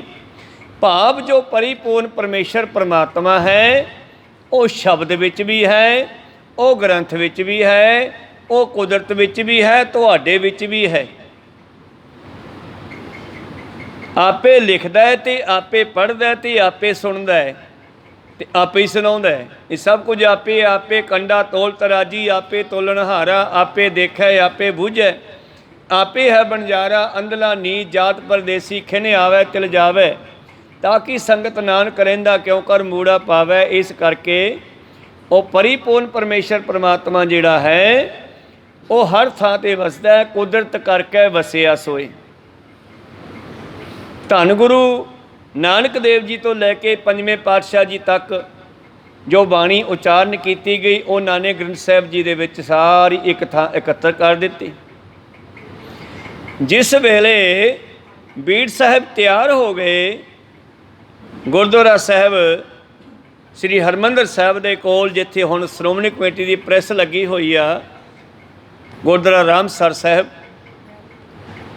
ਤਾਂ ਉੱਥੇ ਗੁਰੂ ਪਿਆਰਿਓ ਸੰਪੂਰਨਤਾ ਤੋਂ ਬਾਅਦ ਭਾਵ ਉੱਥੇ ਜੋ ਕਾਰਜ ਕਰਨਾ ਸੀ ਉਹ ਪੂਰਾ ਹੋਇਆ। ਬੀੜ ਸਾਹਿਬ ਦੇ ਜਲਦਬੰਦੀ ਵੀ ਹੋ ਗਈ, ਸਾਰੀ ਤਿਆਰੀ ਹੋ ਗਈ ਤੇ ਦੂਜੇ ਪਾਸੇ ਪ੍ਰਕਾਸ਼ ਕਰਨ ਦੀ ਤਿਆਰੀ ਵੀ ਸਤਿਗੁਰਾਂ ਨੇ ਕਰ ਦਿੱਤੀ ਆ। ਫਿਰ ਉੱਥੋਂ ਕਹਿਣ ਲੱਗੇ ਵੀ ਹੁਣ ਗੁਰੂ ਗ੍ਰੰਥ ਸਾਹਿਬ ਜੀ ਦਾ ਪਵਿੱਤਰ ਸਰੂਪ ਆਪਾਂ ਹਰਿਮੰਦਰ ਸਾਹਿਬ 'ਚ ਲੈ ਕੇ ਜਾਣਾ ਹੈ, ਇਹਨੂੰ ਸਿਰ 'ਤੇ ਕੌਣ ਲਵੇਗਾ? ਸੰਗਤਾਂ ਕਹਿਣ ਲੱਗੀਆਂ ਜੀ ਜਿਸ ਨੂੰ ਹੁਕਮ ਹੋਵੇ। ਕਹਿੰਦੇ ਵੀ ਇਹ ਜਿਹੜੀ ਹੈ ਪਾਵਰ ਬਾਬਾ ਬੁੱਢਾ ਜੀ ਕੋਲ ਹੈ, ਜਿਨ੍ਹਾਂ ਨੇ 5 ਗੁਰੂਆਂ ਦੇ ਦਰਸ਼ਨ ਕੀਤੇ ਹੈ। ਆਓ ਬੁੱਢਾ ਜੀ ਤੁਸੀਂ ਸੀਸ 'ਤੇ ਲਓ, ਤੇ ਉਹਨਾਂ ਦੇ ਸੀਸ 'ਤੇ ਵਿਰਾਜਮਾਨ ਕੀਤੀ ਬਾਣੀ ਦੇ ਸਰੂਪ। ਔਰ ਆਪ ਜੀ ਨੇ ਨੰਗੇ ਪੈਰੀ ਪਿੱਛੇ ਚੱਲਦਿਆਂ ਚੌਰ ਸਾਹਿਬ ਕੀਤੇ ਤੇ ਹਰਿਮੰਦਰ ਸਾਹਿਬ ਲੈ ਕੇ ਆਏ। ਔਰ ਮੰਜੀ ਸਾਹਿਬ 'ਤੇ ਵਿਰਾਜਮਾਨ ਕਰਨ ਤੋਂ ਬਾਅਦ ਨਮਸਕਾਰ ਕਰਕੇ ਸਾਰੇ ਬੈਠ ਗਏ। ਧੰਨ ਗੁਰੂ ਅਰਜਨ ਦੇਵ ਜੀ ਮੂਹਰਲੇ ਪਾਸੇ ਬੈਠ ਗਏ ਗੁਰੂ ਗ੍ਰੰਥ ਸਾਹਿਬ ਜੀ ਦੇ। ਔਰ ਬਾਬਾ ਬੁੱਢਾ ਜੀ ਨੂੰ ਕਹਿਣ ਲੱਗੇ, ਸੁਣੋ ਬੁੱਢਾ ਲਿਹੋ ਆਵਾਜ਼ਾ, ਤੁਸੀਂ ਬੈਠੋ ਤਾਬਿਆ ਤੇ ਹੁਣ ਤੁਸੀਂ ਪ੍ਰਕਾਸ਼ ਕਰਕੇ ਹੁਕਮਨਾਮਾ ਸੁਣਾਓ। ਔਰ ਇੱਕ ਸ਼ਬਦ ਹੋਰ ਵੀ ਹੈ, ਕਈ ਵਾਰੀ ਵਿਚਾਰਾਂ ਕਰਦਿਆਂ ਸਿੰਘਾਂ ਦੇ ਕੋਲੋਂ ਸੁਣੀਆਂ। ਕਹਿਣ ਲੱਗੇ, ਸਾਹਮਣੇ ਬੈਠ ਕੇ ਗੁਰੂ ਅਰਜਨ ਦੇਵ ਜੀ ਕਹਿਣ ਲੱਗੇ ਦਰਸ਼ਨ ਪਿਆਸੀ ਦਿਨ ਸਰਾਟ, ਚਿਤਵੋ ਆਂਦਣ ਨੀਤ, ਖੋਲ ਕਪਟ ਗੁਰ ਮੇਲੀਆ, ਨਾਨਕ ਹਰ ਸੰਗ ਮੀਤ। ਇੱਥੇ ਬਾਬੇ ਬੁੱਢੇ ਨੂੰ ਮਿੱਤਰ ਕਹਿੰਦੇ ਆ। ਕਹਿੰਦੇ ਮਿੱਤਰਾ, ਬੜੇ ਲੰਮੇ ਸਮੇਂ ਤੋਂ ਇਸ ਰੂਪ ਦੇ ਦਰਸ਼ਨਾਂ ਦੀ ਇੱਛਾ ਸੀ। ਭਾਵ ਬਾਬੇ ਨਾਨਕ ਤੋਂ ਲੈ ਕੇ ਹੀ ਸ਼ਬਦ ਨੂੰ ਪ੍ਰਗਟ ਕਰਨ ਦੀ ਜਿਹੜੀ ਪਾਵਰ ਸੀ, ਇੱਛਾ ਸੀਗੀ ਨਾ, ਉਹ ਪੰਜਵੇਂ ਜਾਮੇ ਜਾ ਕੇ ਪੂਰੀ ਹੋਈ ਆ। ਗ੍ਰੰਥ ਸਾਹਿਬ ਜੀ ਦਾ ਸ਼ਬਦ ਗੁਰੂ ਦਾ ਪ੍ਰਗਟ ਕਰਨਾ, ਕੋ ਸਤਨਾਮ ਸੀ। ਨਹੀਂ ਤਾਂ ਵੈਸੇ ਉਦੋਂ ਪਹਿਲਾਂ ਵੀ ਸ਼ਬਦ ਹੀ ਗੁਰੂ ਸੀਗਾ। ਭਗਤਾਂ ਨੇ ਵੀ ਸ਼ਬਦ ਰਾਹੀਂ ਗਿਆਨ ਦਿੱਤਾ। ਸ਼ਬਦ ਵਿੱਚੋਂ ਦੁਨੀਆ ਬਣੀ ਆ, ਸ਼ਬਦੇ ਧਰਤੀ, ਸ਼ਬਦੇ ਆਕਾਸ਼, ਸ਼ਬਦੇ ਸ਼ਬਦ ਭਇਆ ਪ੍ਰਕਾਸ਼। ਪਰ ਜਿਹੜੇ ਮੰਨਣ ਵਾਲੇ ਸਨ ਉਹ ਸੁਣਦੇ ਤਾਂ ਸ਼ਬਦ, ਜੁੜ ਜਾਂਦੇ ਸਰੀਰਾਂ ਦੇ ਨਾਲ, ਕੋ ਸਤਨਾਮ। ਸ਼ਬਦ ਨਾਲ ਸੁਰਤ ਨਹੀਂ ਸੀ ਜੋੜਦੇ, ਉਹ ਸਰੀਰਾਂ ਦੀ ਬੁੱਤਾਂ ਦੀ ਪੂਜਾ ਤੇ ਲੱਗ ਜਾਂਦੇ। ਇਸ ਕਰਕੇ ਗੁਰੂਆਂ ਨੇ ਵੇਖਿਆ ਵੀ ਕਾਰਜ ਤਾਂ ਸਾਰਾ ਸ਼ਬਦ ਦਾ ਹੈ, ਗਿਆਨ ਸ਼ਬਦ ਨਾਲ ਹੀ ਹੁੰਦਾ ਹੈ। ਦੁਨੀਆ ਜੁੜ ਜਾਂਦੀ ਹੈ ਮੜੀਆਂ ਮਸਾਣੀਆਂ ਨਾਲ, ਬੁੱਤਾਂ ਨਾਲ, ਸਰੀਰਾਂ ਨਾਲ, ਕਬਰਾਂ ਨਾਲ। ਇਹਨਾਂ ਨੂੰ ਸ਼ਬਦ ਨਾਲ ਕਿਵੇਂ ਜੋੜਿਆ ਜਾਵੇ? ਤਾਂ ਉਹ ਸ਼ਬਦ ਉਚਾਰਨ ਕਰ ਕਰਕੇ ਲਿਖਣੇ ਸ਼ੁਰੂ ਕੀਤੇ। ਲਿਖੇ ਬਾਝੋਂ ਸੁਰਤ ਨਾਹੀ, ਬੋਲ ਬੋਲ ਗਵਾਈ ਹੈ। ਇਹ ਬਚਨੀ ਬਾਣੀ 'ਚ ਲਿਖਿਆ। ਤੋ ਪਾਤਸ਼ਾਹ ਜੀ ਨਾਲ ਨਾਲ ਲਿਖਦੇ ਲਿਖਾਉਂਦੇ ਰਹਿੰਦੇ। ਪੰਜੇ ਹੀ ਗੁਰੂ ਪਹਿਲੇ, ਫਿਰ ਨੌਵੇਂ ਪਾਤਸ਼ਾਹ ਨੇ ਵੀ ਉਚਾਰਨ ਕੀਤੀ ਬਾਣੀ। ਤੋ ਸਾਰੀ ਬਾਣੀ ਇਕੱਤਰ ਕਰਕੇ ਜਦ ਲਿਖੀ ਗਈ, ਸਰੂਪ ਤਿਆਰ ਹੋ ਗਏ। ਔਰ ਪ੍ਰਕਾਸ਼ ਕਰਨ ਤੋਂ ਪਹਿਲਾਂ ਬਾਬਾ ਬੁੱਢਾ ਜੀ ਦੇ ਸਾਹਮਣੇ ਬੈਠੇ ਨੇ। ਕਹਿੰਦੇ ਮਿੱਤਰਾ, ਬੜੇ ਲੰਮੇ ਸਮੇਂ ਤੋਂ ਇੱਛਾ ਸੀ ਦਰਸ਼ਨਾਂ ਦੀ। ਖੋਲ ਕਪਟ ਗੁਰ ਮੇਲੀਆ, ਨਾਨਕ ਹਰ ਸੰਗ ਮੀਤ, ਵਾਹੋ ਵਾਹੋ ਬਾਣੀ ਨਿਰੰਕਾਰ ਹੈ। ਮਿੱਤਰਾ, ਮੈਨੂੰ ਹਰੀ ਦੇ ਨਾਲ ਮਿਲਾ ਦੇ। ਕਹਿੰਦੇ ਬਾਬਾ ਬੁੱਢਾ ਜੀ ਕਹਿੰਦੇ ਗੁਰੂ ਅਰਜਨ ਦੇਵ ਜੀ ਨੂੰ, ਕਹਿੰਦੇ ਹਲੇ ਦਰਸ਼ਨ ਹੀ ਨਹੀਂ ਕੀਤੇ, ਤੁਸੀਂ ਤਾਂ ਖੁਦ ਹੀ ਪਰਮੇਸ਼ਰ ਹੋ। ਕਹਿੰਦੇ ਬਸ ਇਸੇ ਫਰਕ ਹੈ ਕਿ ਸਰੀਰ ਪਰਮੇਸ਼ਰ ਨਹੀਂ ਹੈ, ਸ਼ਬਦ ਗਿਆਨ ਪਰਮੇਸ਼ਰ ਹੈ। ਕਹੋ ਸਤਨਾਮ ਸ੍ਰੀ ਵਾਹਿਗੁਰੂ। ਦਰਸ਼ਨ ਕਰਾ ਤਾਂ ਉੱਥੇ ਲਿਖਦੇ ਨੇ ਫਿਰ ਅਗਲਾ ਸ਼ਬਦ, ਜਿਵੇਂ ਸਿਆਣੇ ਸੁਣਾਇਆ ਕਰਦੇ ਆ। ਕਹਿੰਦੇ ਬਾਬਾ ਬੁੱਢਾ ਜੀ ਕਹਿੰਦੇ, ਜੇ ਮੈਂ ਤੁਹਾਨੂੰ ਦਰਸ਼ਨ ਕਰਾਵਾਂ ਫਿਰ ਦਿਓਗੇ ਕੀ? ਤੇ ਸਤਿਗੁਰੂ ਮਹਾਰਾਜ ਗੁਰੂ ਅਰਜਨ ਦੇਵ ਜੀ ਫਿਰ ਅਗਲਾ ਸ਼ਬਦ ਲਿਖਦੇ ਆ, ਸ਼ੰਤ। ਸੁਣ ਯਾਰ ਹਮਾਰੇ ਸੱਜਣੇ ਕਰੋ ਬੇਨੰਤੀਆ, ਤਿਸ ਮੋਹਨ ਲਾਲ ਪਿਆਰੇ ਫਿਰੋ ਖੁਜੰਤੀਆ, ਤਿਸ ਦਸ ਪਿਆਰੇ। ਆ ਦੱਸਣਾ ਆਪਣੀ ਬੋਲੀ 'ਚ ਤਾਂ ਹੈ ਨਾ, ਮੂੰਹ ਨਾਲ ਦੱਸਣਾ, ਪਰ ਇੱਕ ਇਲਾਕੇ ਦੀ ਬੋਲੀ 'ਚ ਦੱਸਣ ਦਾ ਮਤਲਬ ਹੈ ਦਿਖਾਉਣਾ ਵੀ। ਦਿਖਾਈ ਇੱਕ ਐਸੇ ਗੁਣ ਮਿਲਾਪ ਹੋਇਆ। ਉਹ ਜਦੋਂ ਕੋਈ ਗੱਲ ਕਰਦਾ, ਹੁੰਦੀ ਚੀਜ਼ ਫੜਨੀ ਜਾਂ ਵੇਖਣੀ, ਉਹ ਕਹਿੰਦਾ ਦੱਸੀ। ਮੈਂ ਸੋਚੇ ਵੀ ਦੱਸਣ ਦਾ ਕੀ ਮਤਲਬ? ਵਾਰ-ਵਾਰ ਕਹਿੰਦਾ ਦੱਸੀ। ਦੱਸਣਾ ਤਾਂ ਮੂੰਹ ਨਾਲ ਹੁੰਦਾ ਹੈ, ਪਰ ਫਿਰ ਪਤਾ ਲੱਗਿਆ ਵੀ ਉਹਨਾਂ ਦੀ ਬੋਲੀ 'ਚ ਦੱਸਣਾ ਦੇਖਣ ਨੂੰ ਕਹਿੰਦੇ ਆ। ਕੋ ਸਤਨਾਮ। ਤਾਂ ਗੁਰੂ ਅਰਜਨ ਦੇਵ ਜੀ ਵੀ ਇਹੀ ਕਹਿੰਦੇ ਨੇ, ਸੁਣ ਯਾਰ ਹਮਾਰੇ ਸੱਜਣੇ ਕਰੋ ਬੇਨੰਤੀਆ, ਤਿਸ ਮੋਹਨ ਲਾਲ ਪਿਆਰੇ ਹੋ ਫਿਰੋ ਖੁਜੰਤੀਆ, ਤਿਸ ਦਸ ਪਿਆਰੇ। ਬਦਲੇ 'ਚ ਦੇਵੇਂਗਾ ਕੀ ਜੇ ਦੱਸਾਂ? ਸਿਰ ਧਰੀ ਉਤਾਰੇ, ਮੈਂ ਸੀਸ ਧਰ ਲਾ ਕੇ ਧਰ ਦਿਆਂਗਾ ਤੁਹਾਡੇ ਚਰਨਾਂ ਦੇ ਵਿੱਚ, ਤੁਹਾਡੇ ਬੈਠਣ ਦੇ ਲਈ। ਕਹੋ ਸਤਨਾਮ। ਹੁਣ ਸੀਸ ਲਾਉਣ ਦਾ ਮਤਲਬ ਇੱਥੋਂ ਕੱਟਣਾ ਹੀ ਨਹੀਂ। ਸੀਸ ਲਾਉਣ ਦਾ ਮਤਲਬ ਆਪਣਾ ਹੰਕਾਰ ਛੱਡ ਕੇ ਨਿਮਰਤਾ ਨਾਲ ਸੇਵਾ ਕਰਨੀ। ਕਹੋ ਸਤਨਾਮ ਸ੍ਰੀ ਵਾਹਿਗੁਰੂ। ਤਿਸ ਦਸ ਪਿਆਰੇ ਸਿਰ ਧਰੀ ਉਤਾਰੇ, ਇੱਕ ਭੋਰੀ ਦਰਸ਼ਨ ਦੀਜੈ, ਨੈਣ ਹਮਾਰੇ ਪ੍ਰਿਯ ਰੰਗ ਰੰਗਾਰੇ, ਇੱਕ ਤਿਲ ਪੀ ਨਾ ਤੀਜੈ, ਪ੍ਰਭ ਸਿਉ ਮਨ ਲੀਨਾ ਜਿਉ ਜਲ ਮੀਨਾ, ਚਾਤ੍ਰਿਕ ਜਿਵੇਂ ਤਸੰਤੀਆ। ਤਾਂ ਇਸ ਤਰ੍ਹਾਂ ਗੁਰੂ ਅਰਜਨ ਦੇਵ ਜੀ ਨੇ ਇਹ ਚਾਰ ਪਦਿਆਂ ਦਾ ਇੱਕ ਸ਼ਬਦ ਉਚਾਰਨ ਕੀਤਾ, ਜਿਹੜਾ ਬਾਣੀ ਵਿੱਚ ਪਹਿਲਾਂ ਵੀ ਲਿਖਿਆ ਹੈ, ਪਰ ਉਸ ਵੇਲੇ ਸਾਹਮਣੇ ਬੈਠ ਕੇ ਗੁਰੂ ਅਰਜਨ ਦੇਵ ਜੀ ਨੇ ਸ਼ਬਦ ਉਚਾਰਿਆ ਵੀ ਦਰਸ਼ਨ ਕਰਾਓ। ਫਿਰ ਬਾਬਾ ਬੁੱਢਾ ਜੀ ਨੇ ਪ੍ਰਕਾਸ਼ ਕੀਤੇ। ਜਦ ਪ੍ਰਕਾਸ਼ ਹੋਇਆ, ਤਿਆਰੀ ਹੋਈ, ਲਿਹੋ ਆਵਾਜ਼ਾਂ, ਹੁਕਮਨਾਮਾ ਸੁਣਾਓ ਕੀ ਆਇਆ। ਤੇ ਹੁਕਮਨਾਮਾ ਆਇਆ, ਸੰਤਾਂ ਕੈ ਕਾਰਜ ਆਪ ਖਲੋਇਆ, ਹਰ ਕੰਮ ਕਰਾਵਣੇ ਆਇਆ, ਰਾਮ ਧਰਤ ਸੁਹਾਵੀ ਤਾਲ ਸੁਹਾਵਾ, ਵਿੱਚ ਅੰਮ੍ਰਿਤ ਜਲ ਛਾਇਆ ਰਾਮ। ਖੈਰ ਮਨੋਵਿਰਤੀਆਂ ਉੱਥੇ ਰੱਖੀਏ। ਆਪਾਂ ਗੱਲ ਕਰ ਰਹੇ ਸੀਗੇ ਕਿ ਪਰਮੇਸ਼ਰ ਕਿੱਥੇ ਕਿੱਥੇ ਵਸਦਾ ਹੈ।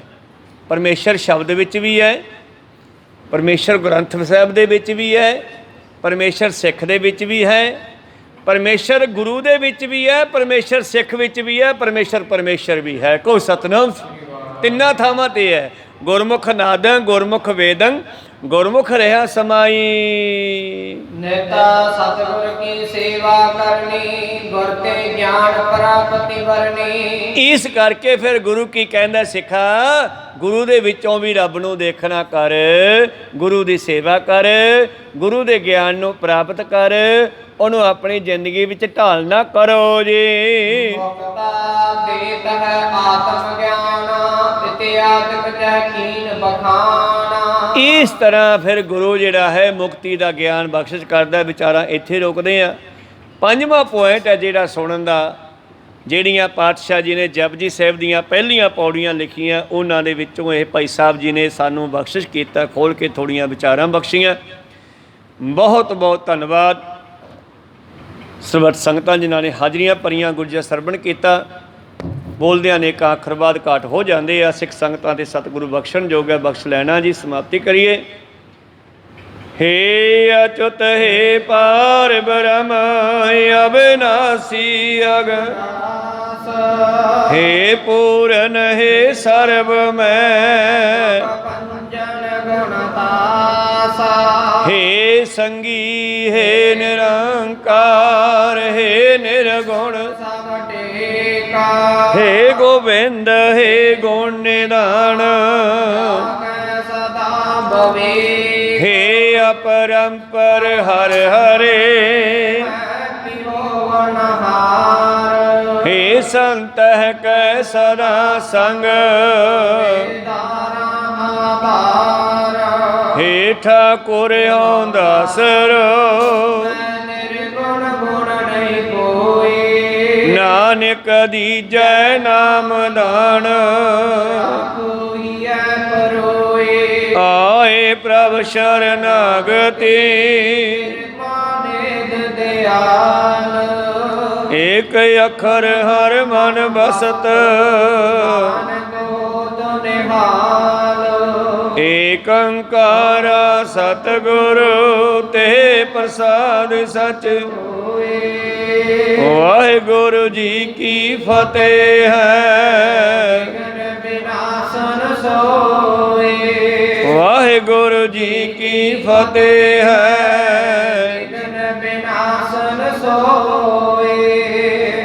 ਵਾਹਿਗੁਰੂ ਜੀ ਕਾ ਖਾਲਸਾ, ਵਾਹਿਗੁਰੂ ਜੀ ਕੀ ਫਤਿਹ।